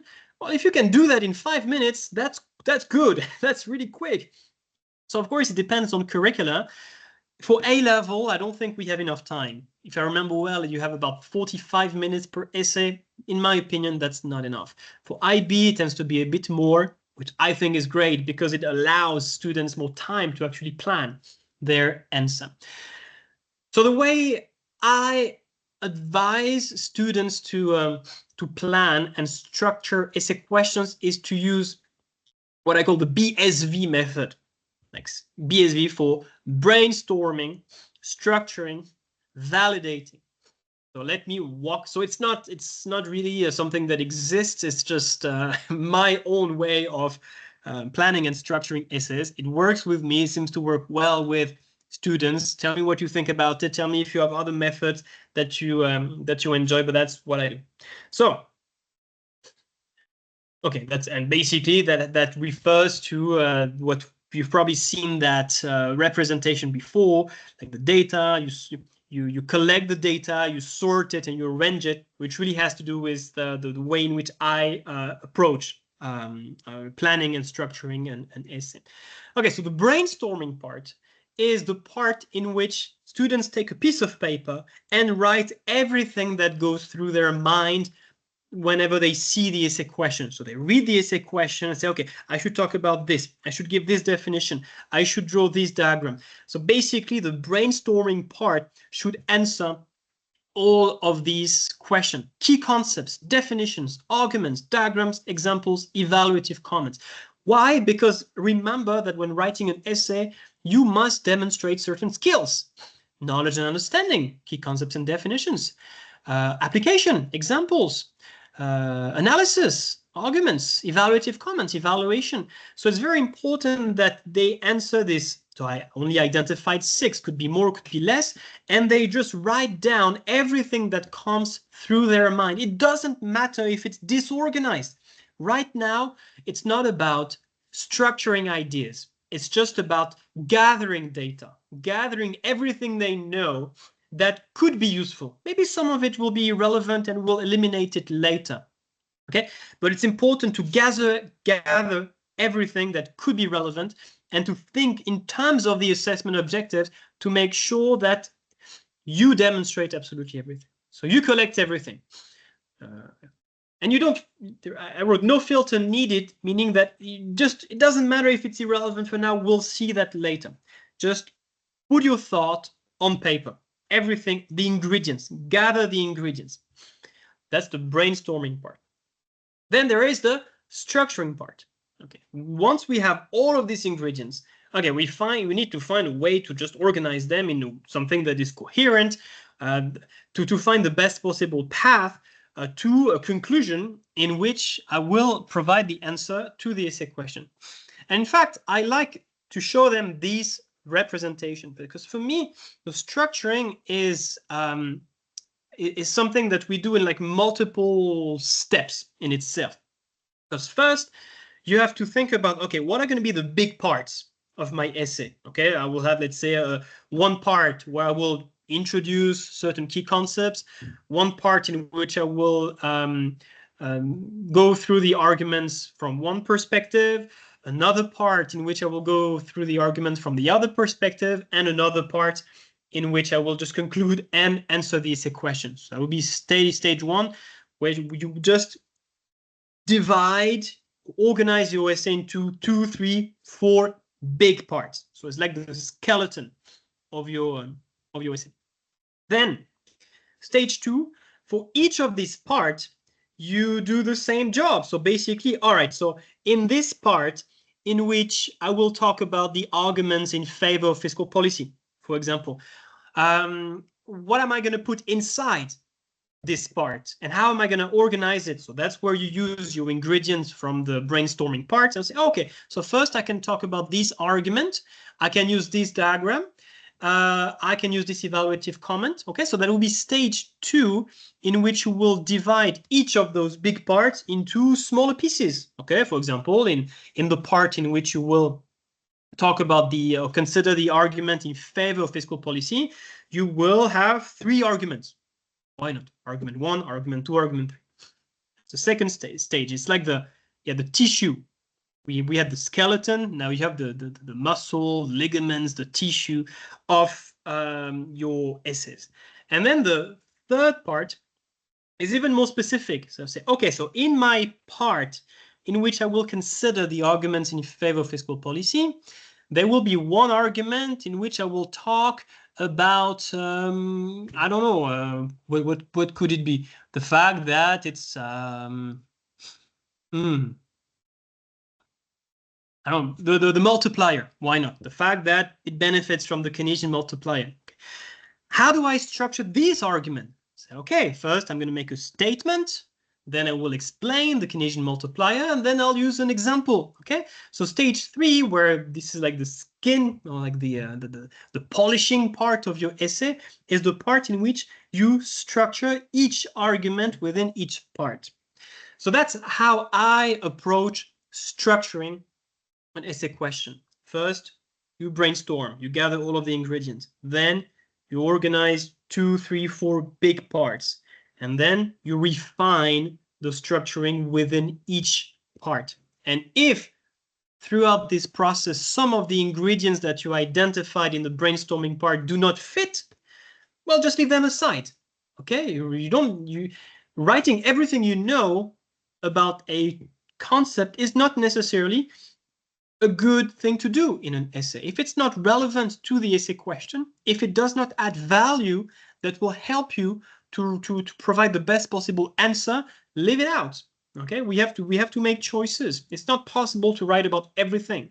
Sometimes students, they start writing right away because they simply decide to write everything they know. Of course, it's something that is not a good practice. So that's part 2, which I explained here. Okay, but I think it's best summarized by this picture here, structure.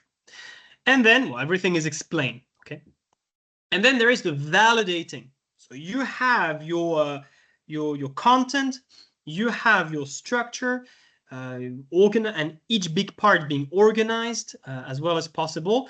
And then before you can start writing, it's important to go through this validation phase where you just ask yourself a few questions. Is my structure coherent? Will my train of thought be easy to follow?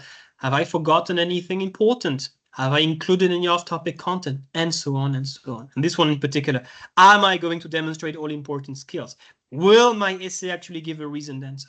That's the validation phase. And if you can answer yes, or if you can tick all the boxes in this part, then you can start writing. So I understand it's easier said than done, but this is one way that tends to be quite effective. And something that I do when we do formative assessments is that I usually give my students a draft piece of paper at the beginning of the exam, but I only give them the answer sheets 5 to 10 minutes after the beginning of the exam. So they are forced to plan their answer. They cannot start writing before 5 to 10 minutes. So for formative assessments, it can be quite good. And you can even ask them to hand in their drafts, so you can also assess the quality of the planning. Okay, concluding remarks. Ask feedback from your students. They know. They are the ones who spend 5, 6, 7 hours per week with you. They have insights that you want to that they want to share with you, and please ask them some feedback on a regular basis. There are two main reasons for which you should do that. Number one, because you're going to learn a lot from them, because you're going to realize some things that some little issues that you can fix very easily. Reason number two, because it just shows respect. It shows that you care about what they think, that you listen to them, that it's not just you, knowing better and just feeding them with content and not being flexible to cater for their specific needs. And it's usually something that significantly contributes to the construction of like a mutual respect. And of course, you need that if you want to be an effective educator. So usually I do that every 2 to 3 months with the students. I used to have like this form on my website. Now I use Google Forms, and I really like to do it. And I tell them to be fully honest. Sometimes, yeah, the comments that they can make, it can hurt. It can be, questioning. But it's useful. It's very useful because you can really understand what they think you are doing right, what they would see happening more often during the lessons. And I know that I have learned so much over the years from just giving them a chance to share their ideas, their opinions. Of course, this should be completely anonymous if you want them to be honest, or ensure that the feedback that they give you is anonymous. Okay, so you will have those 2 videos about internal assessments for IB economics, and I think I'm finished. Yeah, it's been 2 hours 15. I hope you are still alive. I don't hear anybody snoring, so it's a good sign. So I hope you found this presentation, which was already too long, but I hope you found that instructive. And now I'm fully available to answer any question you may have. Let me just drink some water, and you can either type your question in the chat box, or you can, you can raise your hand and unmute your mic and talk to us. You decide. And again, now is the time if you want something more specific to what you are teaching. If you are, again, I'm not teaching AS and A2 economics anymore, but I have like a good experience with this course. I teach IB, I teach AP.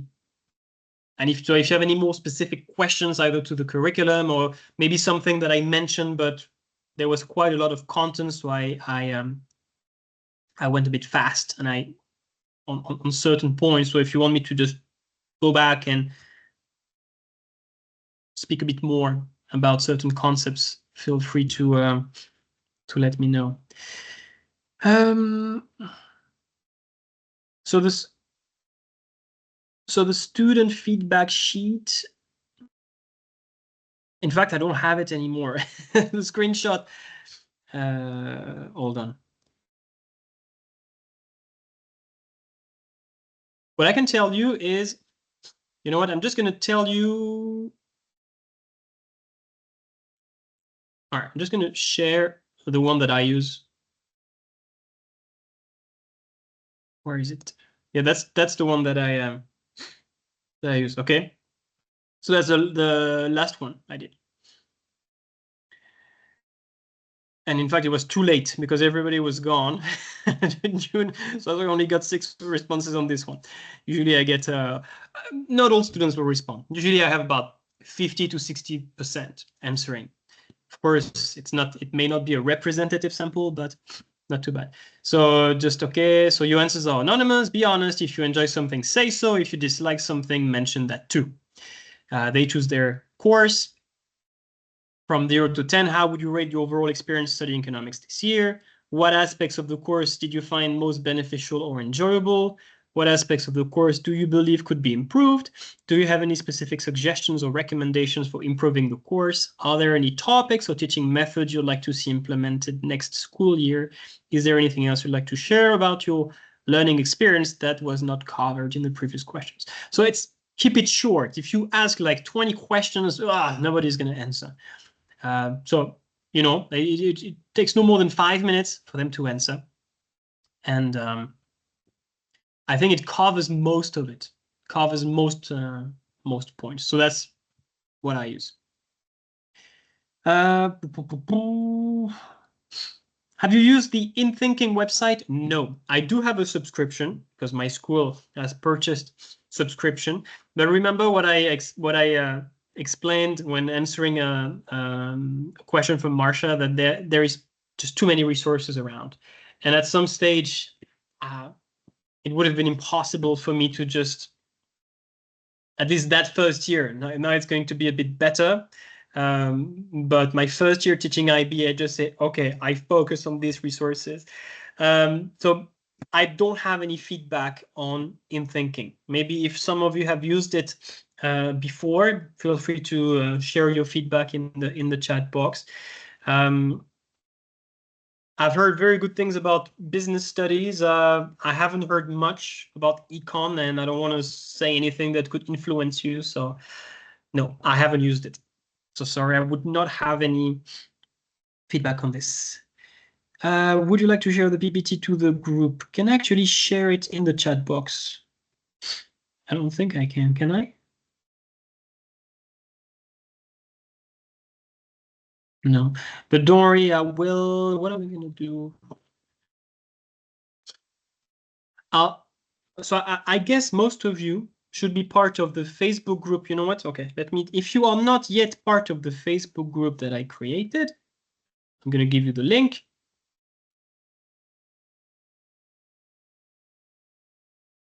All right.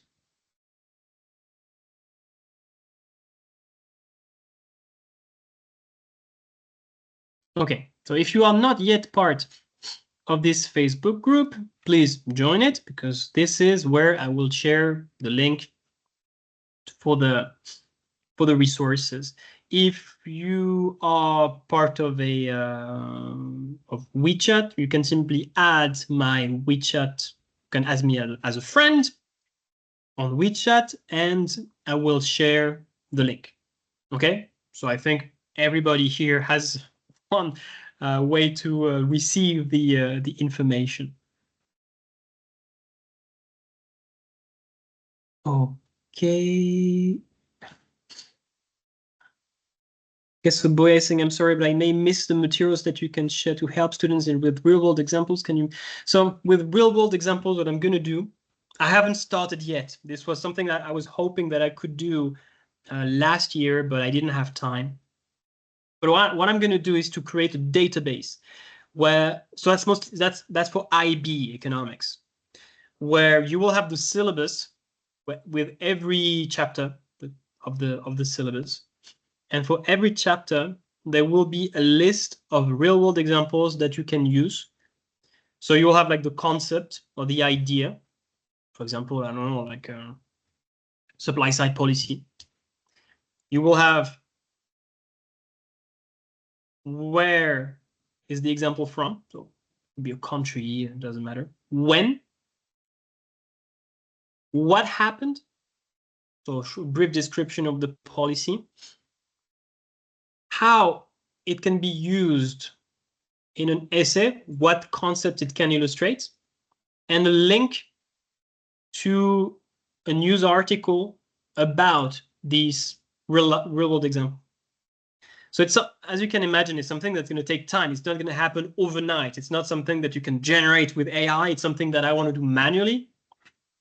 So I will do that along the year. I will gradually populate this database, and the objective is to have, by the end of the upcoming academic year, a complete database with examples so you can navigate through these real-world examples, because I know how scary it can be for students when they are explained that they must be able to provide real-world examples for every concept of the IB curriculum. So I think something centralized is probably something that would be useful for students, but for us teachers as well.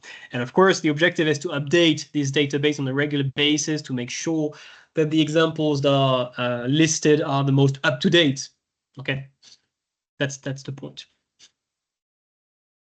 Would you kindly share some classroom activities or routines, please? I don't have that many. I don't really have routines, to be honest. At least I don't really think of what I do as a routine. I tend to be quite, I don't plan my lessons, for example. I plan my material. That's different. I think about how I want to introduce something. So when like my lesson planning is essentially when I prepare my presentations, because I know what I want to do step by step. First, I want to have like some kind of an introduction activity about the PPC, for example. Then I can define it. Then I want us to do some graphical analysis and all. So the planning of my lessons is embedded into my presentation. Then activities, I have a few. I can share a few activities. I'll make sure I add them in the shared folder. For example, for essay writing, I have one that is pretty cool, in which I write an answer to an essay question. Then I break it down on several pieces like a puzzle. And then I have this group activity where students have to bring the pieces together to force them to think about structuring. How should that be organized? We have several components. What do we do? I have a few activities like that, but I would say that most of my activities, in fact, they are introduced or presented in my PPTs. So it's not really a separate document. So you can already see the activities I have created in the PPTs. What else do we have?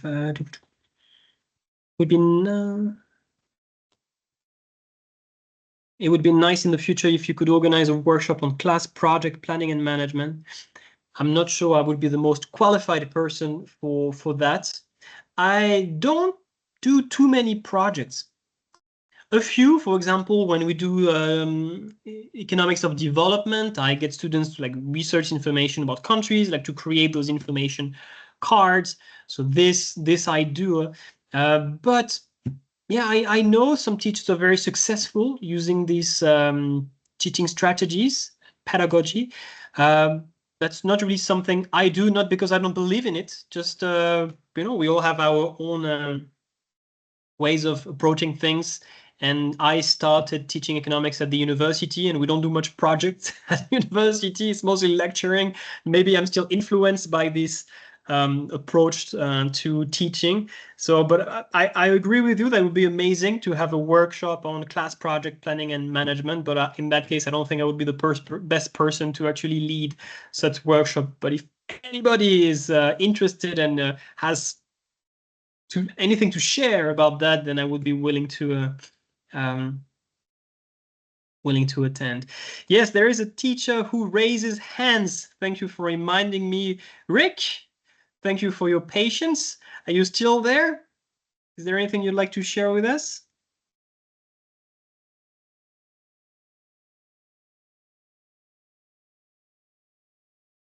Rick? I don't see anything in the chat box. Maybe I just made Rick wait for too long. Well, whenever you're ready, Rick, feel free to unmute your mic and talk to us. I don't think yeah.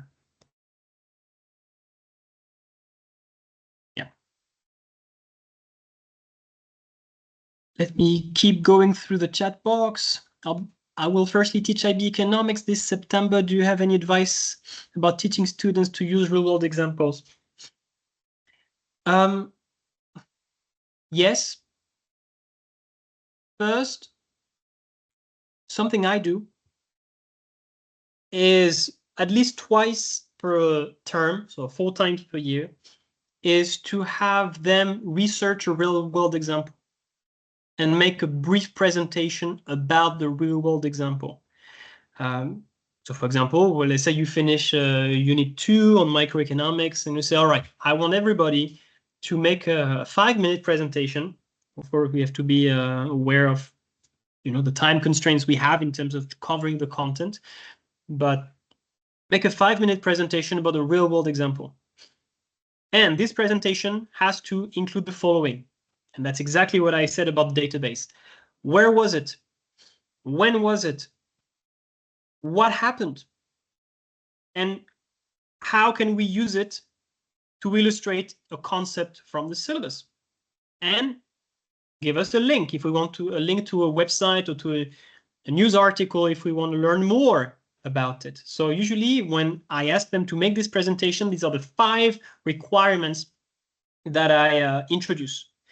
And of course, you can reward that. Usually we count it as a summative assessment just to motivate them and to highlight the importance of working on a real life example. And then we share all this. We have like a folder where we share all of these presentations. So then they can just, use the examples that have been researched and produced by other students.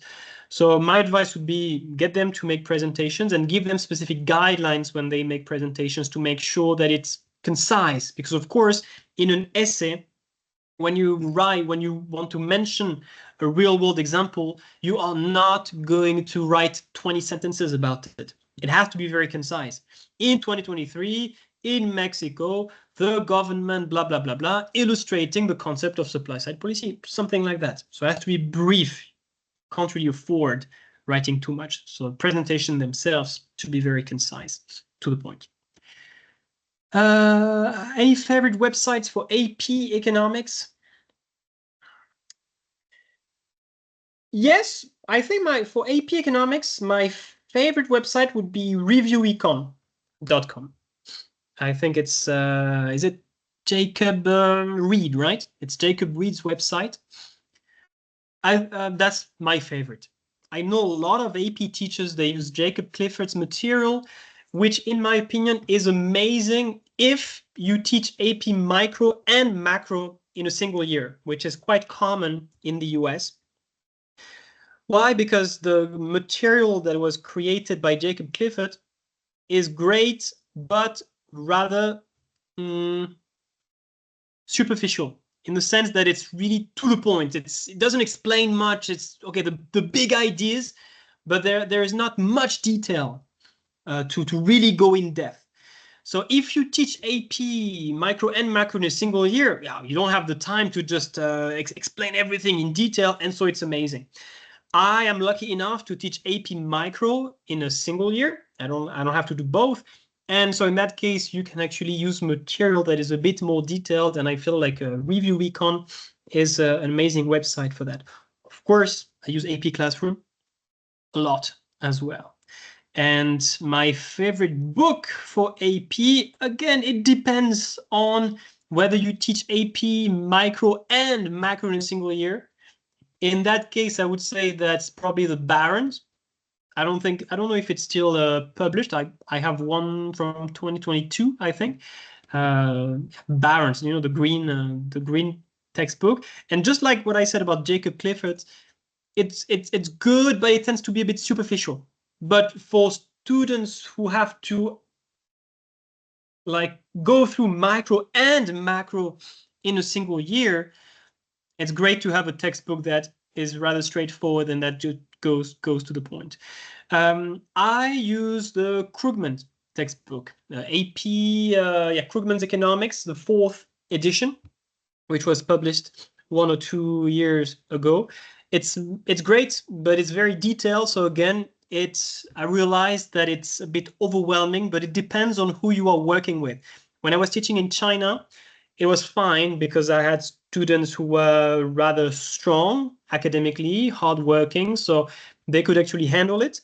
I try to do the same, to use the same material, same PPT, same textbooks when working in Geneva, but I had students whose academic abilities were much more, let's say, some students with very strong skills, but others who were really struggling.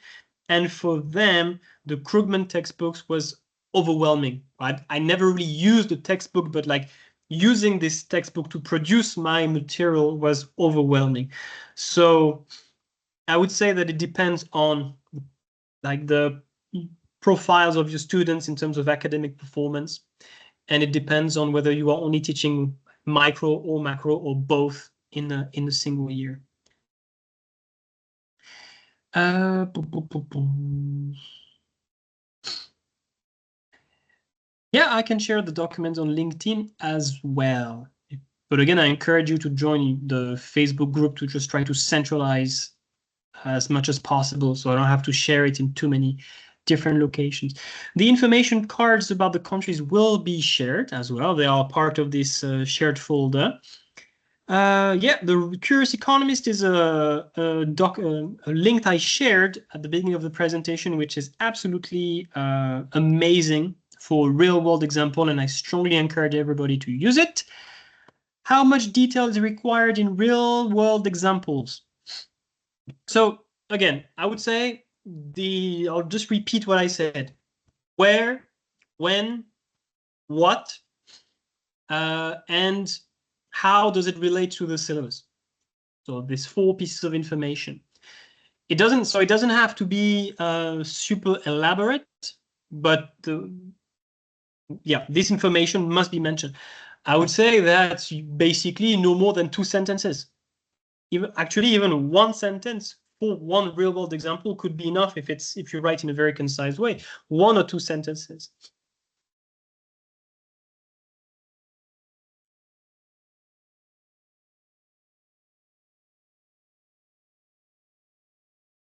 You know what I noticed also about real-world example, and I'm sure some of you are struggling with this, is that many students, they actually make up real-world examples. Has anybody experienced that when they don't have like any actual example, so they just invent one? And unfortunately, it works. I attended an IB workshop in Paris. When was it? Like last year.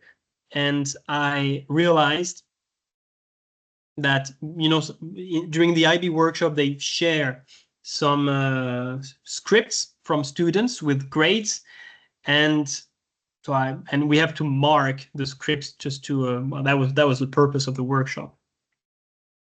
And in the scripts that were provided by IBO, there are a lot of students who provided real-world examples, and I checked, whether they were accurate, and most of them were not. So some of them were, say, had some accuracy, but maybe the date was wrong, maybe the data was wrong, maybe the location was wrong, but was just like partially accurate. Some of them were, I couldn't find anything on the internet that would just confirm that this example was accurate.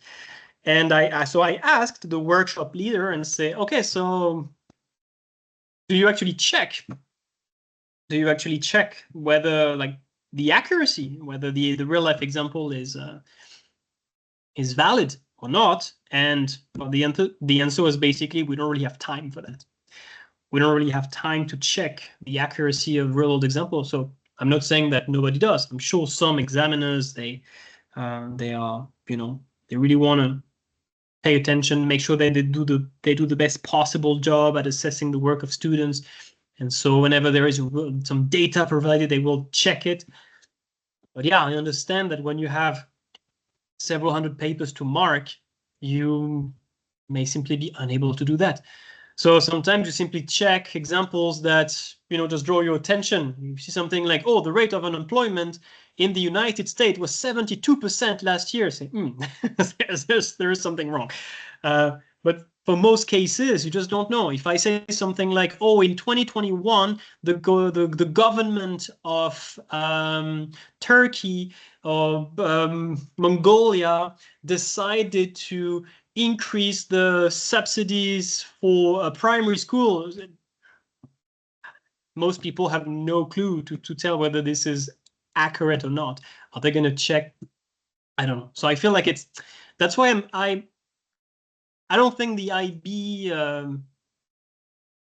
at least if the IB attaches so much importance to real world examples, so I just hope that at least we could ensure that there is like a fair process when assessing student work to make sure that we do verify the accuracy of the information that is provided. Okay, how about those two diagrams? There are two diagrams in the chat box. Can you see these two diagrams in the chat box that just sent? I have some questions about these two diagrams. Yeah, okay. What are the questions?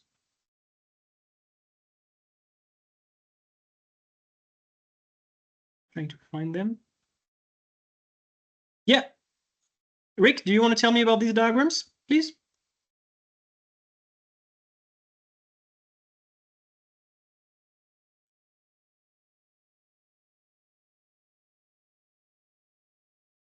The first, okay, you feel, sorry, you feel the first diagram on the textbook is not correct. The first one, you mean the one with perfect competition? I'm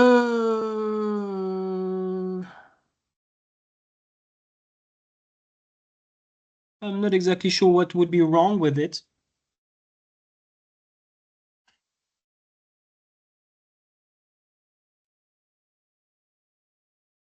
No, it's not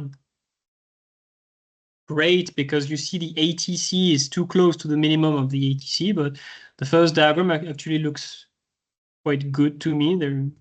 What would be wrong with it?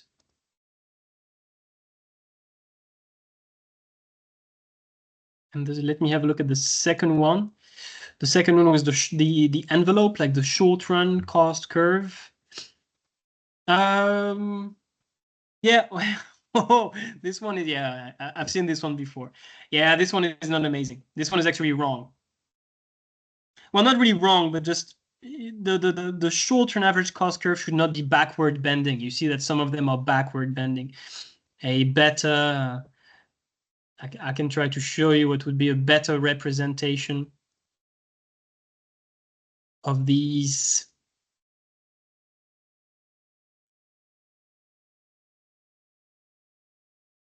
Give me a second. I'm opening the.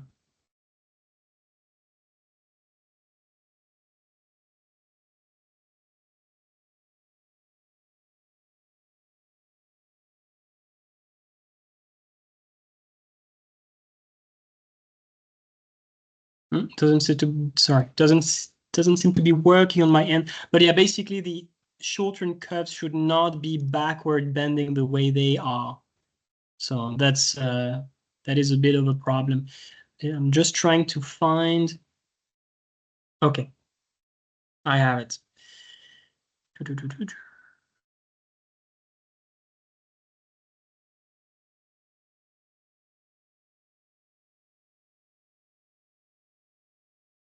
Yeah. So that's how I do it. Yeah, I think this is better to do it this way. That's at least the way I graph it. But yeah, it's not like it's a mistake. It's just that it's not super accurate. But that's how I would do it if I had to. It's always a display. Sorry, it's always a display yeah. of it's theory. In a practical situation, a lot depends on how many short-run average total cost curves are there. It's all about the marginal difference between those. What this is trying to show is that basically the long-run average cost curve follows the different short-run average cost curve that is at the lowest point on each place on the long-run average cost curve. In a way, in practice, you would just keep following the contours of the short-run average cost curve that is lowest at that quantity of output to make the long-run average cost curve. But then it would look not nice and curvy. And again, it depends on the scale of operation. Exactly. So that's exactly. If you look at, that's how you can actually show it. Here we have 6. Here you have 3. So it's like the lower envelope. Yes, here you have 6. You still have the lower envelope. And if you just continue, assuming there is just an infinity of short-term average cost curve, You would have something like that. You don't represent an infinity, but that's the idea. Exactly. Yes. All right, let's get back to the questions. What do we have? Okay. Can students use local examples as this would not necessarily be known to examiners? Absolutely. Yes. The thing is that, yeah, it might be a bit more difficult to verify, but I mean, it's more, I see that more in terms of ethics. If the student knows like an actual local example that is valid, I do not see any reason for which students should be discouraged from using it. And if an examiner tries to verify the information and if is not available to find information that will support the real life example, of course, we will give the benefit of the doubt to the student as long as the example is realistic. Okay. If we know for sure that the data doesn't make any sense, well, clearly the student will not be given the benefit of the doubt. But if I know like a very great example from my hometown or from my home country that would apply really well, I don't see any reason for which students should just, censor themselves. And as long as it's relevant. Any recommended extra readings for students? I usually don't assign extra readings. I feel like they already have enough on their plate. And if I had to, sometimes, yeah, students do ask, but it's not like in general, it would be for something specific. So let's say they want to learn more about behavioral economics. So yeah, you would provide some for some textbooks or for market structures. So I don't have like a list of like general books that could help overall. It really depends on what content they want to learn more about. So for example, if they write an extended essay about a particular topic, then yes, as their supervisor, I would assign them some reading that would really match the content that they are researching about.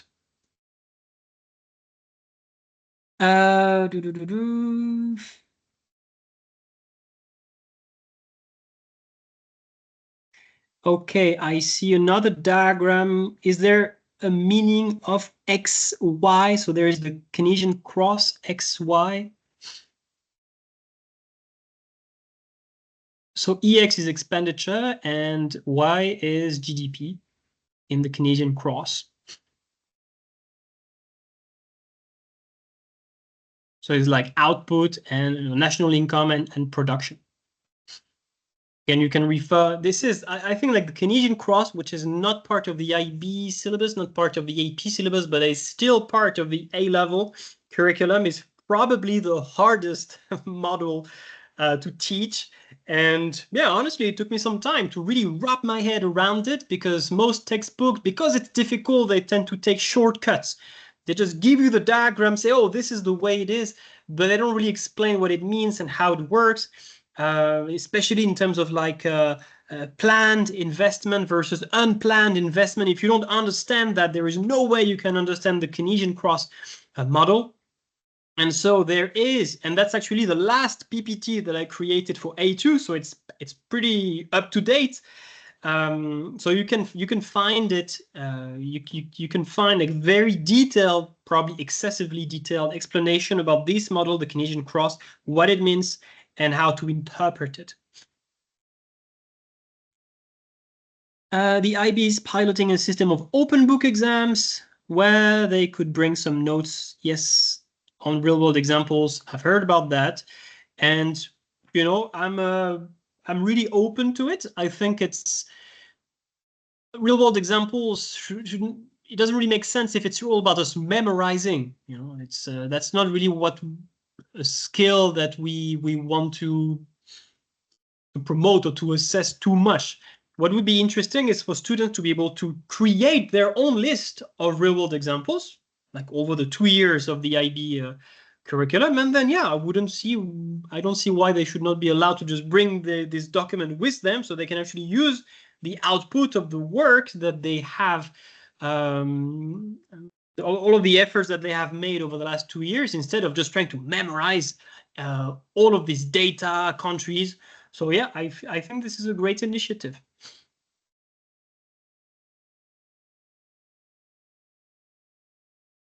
Oh, sorry. Okay, XY. Okay, let me just go back to the Canadian cross. XY. So Y is the equilibrium level of a national income. Yes, which is not, no, it's not necessarily potential output. I see someone saying that this is the output gap. It should not be regarded as the output gap because we don't know whether this is potential output. And X would be a situation in which you have planned expenditure that is higher than aggregate than total expenditure, leading to a situation in which real GDP will increase. But again, I'm not going to explain the entire model in detail. If you want more information about that, feel free to refer to the A-level PPT. It should be in section 9, I think, the macroeconomy, that I have created to explain everything from scratch. Okay, any other questions?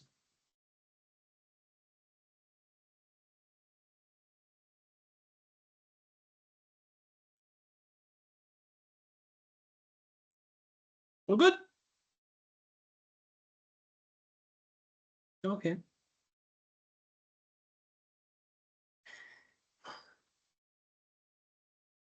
IA workshop. Feeling I have is that I don't have, enough experience yet. I know Brad Cartwright is organizing an IA workshop in a few weeks, I think. So I would recommend that you attend his workshop. I might organize IA workshops later, but I think I need a bit more experience assessing IAs before I can actually say anything interesting about it. Yeah, I think Brad is still in Chile. I believe so. I believe so. Well, maybe next year. I need one more cycle of IB internal assessments to really think about, okay, what kind of workshop would we organize about it? Here's a question about the demand for labor part of MRP. Why not entire MRP again? It's something I explained in my A-level PPT. It's exactly like in perfect competition. Remember, we say that the supply curve in perfect competition is just the upward sloping part above the minimum of the average variable cost, because otherwise firms would shut down if we are below the minimum of the average variable cost, and it has to be upward sloping, so we ensure that we maximize rather than minimize profit. In mathematics, it's a second order condition that guarantees that we have a maximum and not a minimum. It's exactly the same thing for the demand for labor. It's only the decreasing section of MRP, so we maximize profit rather than minimize profit, and it's only below the average revenue product of labor, because otherwise if the part above would lead to a situation in which the firm would be better off shutting down in the short run. So it really mirrors the explanation of why the supply curve in perfect competition is only the upward sloping part above the shutdown price. That's it. Okay, well, I think it's been close to 2 hours, 30 minutes.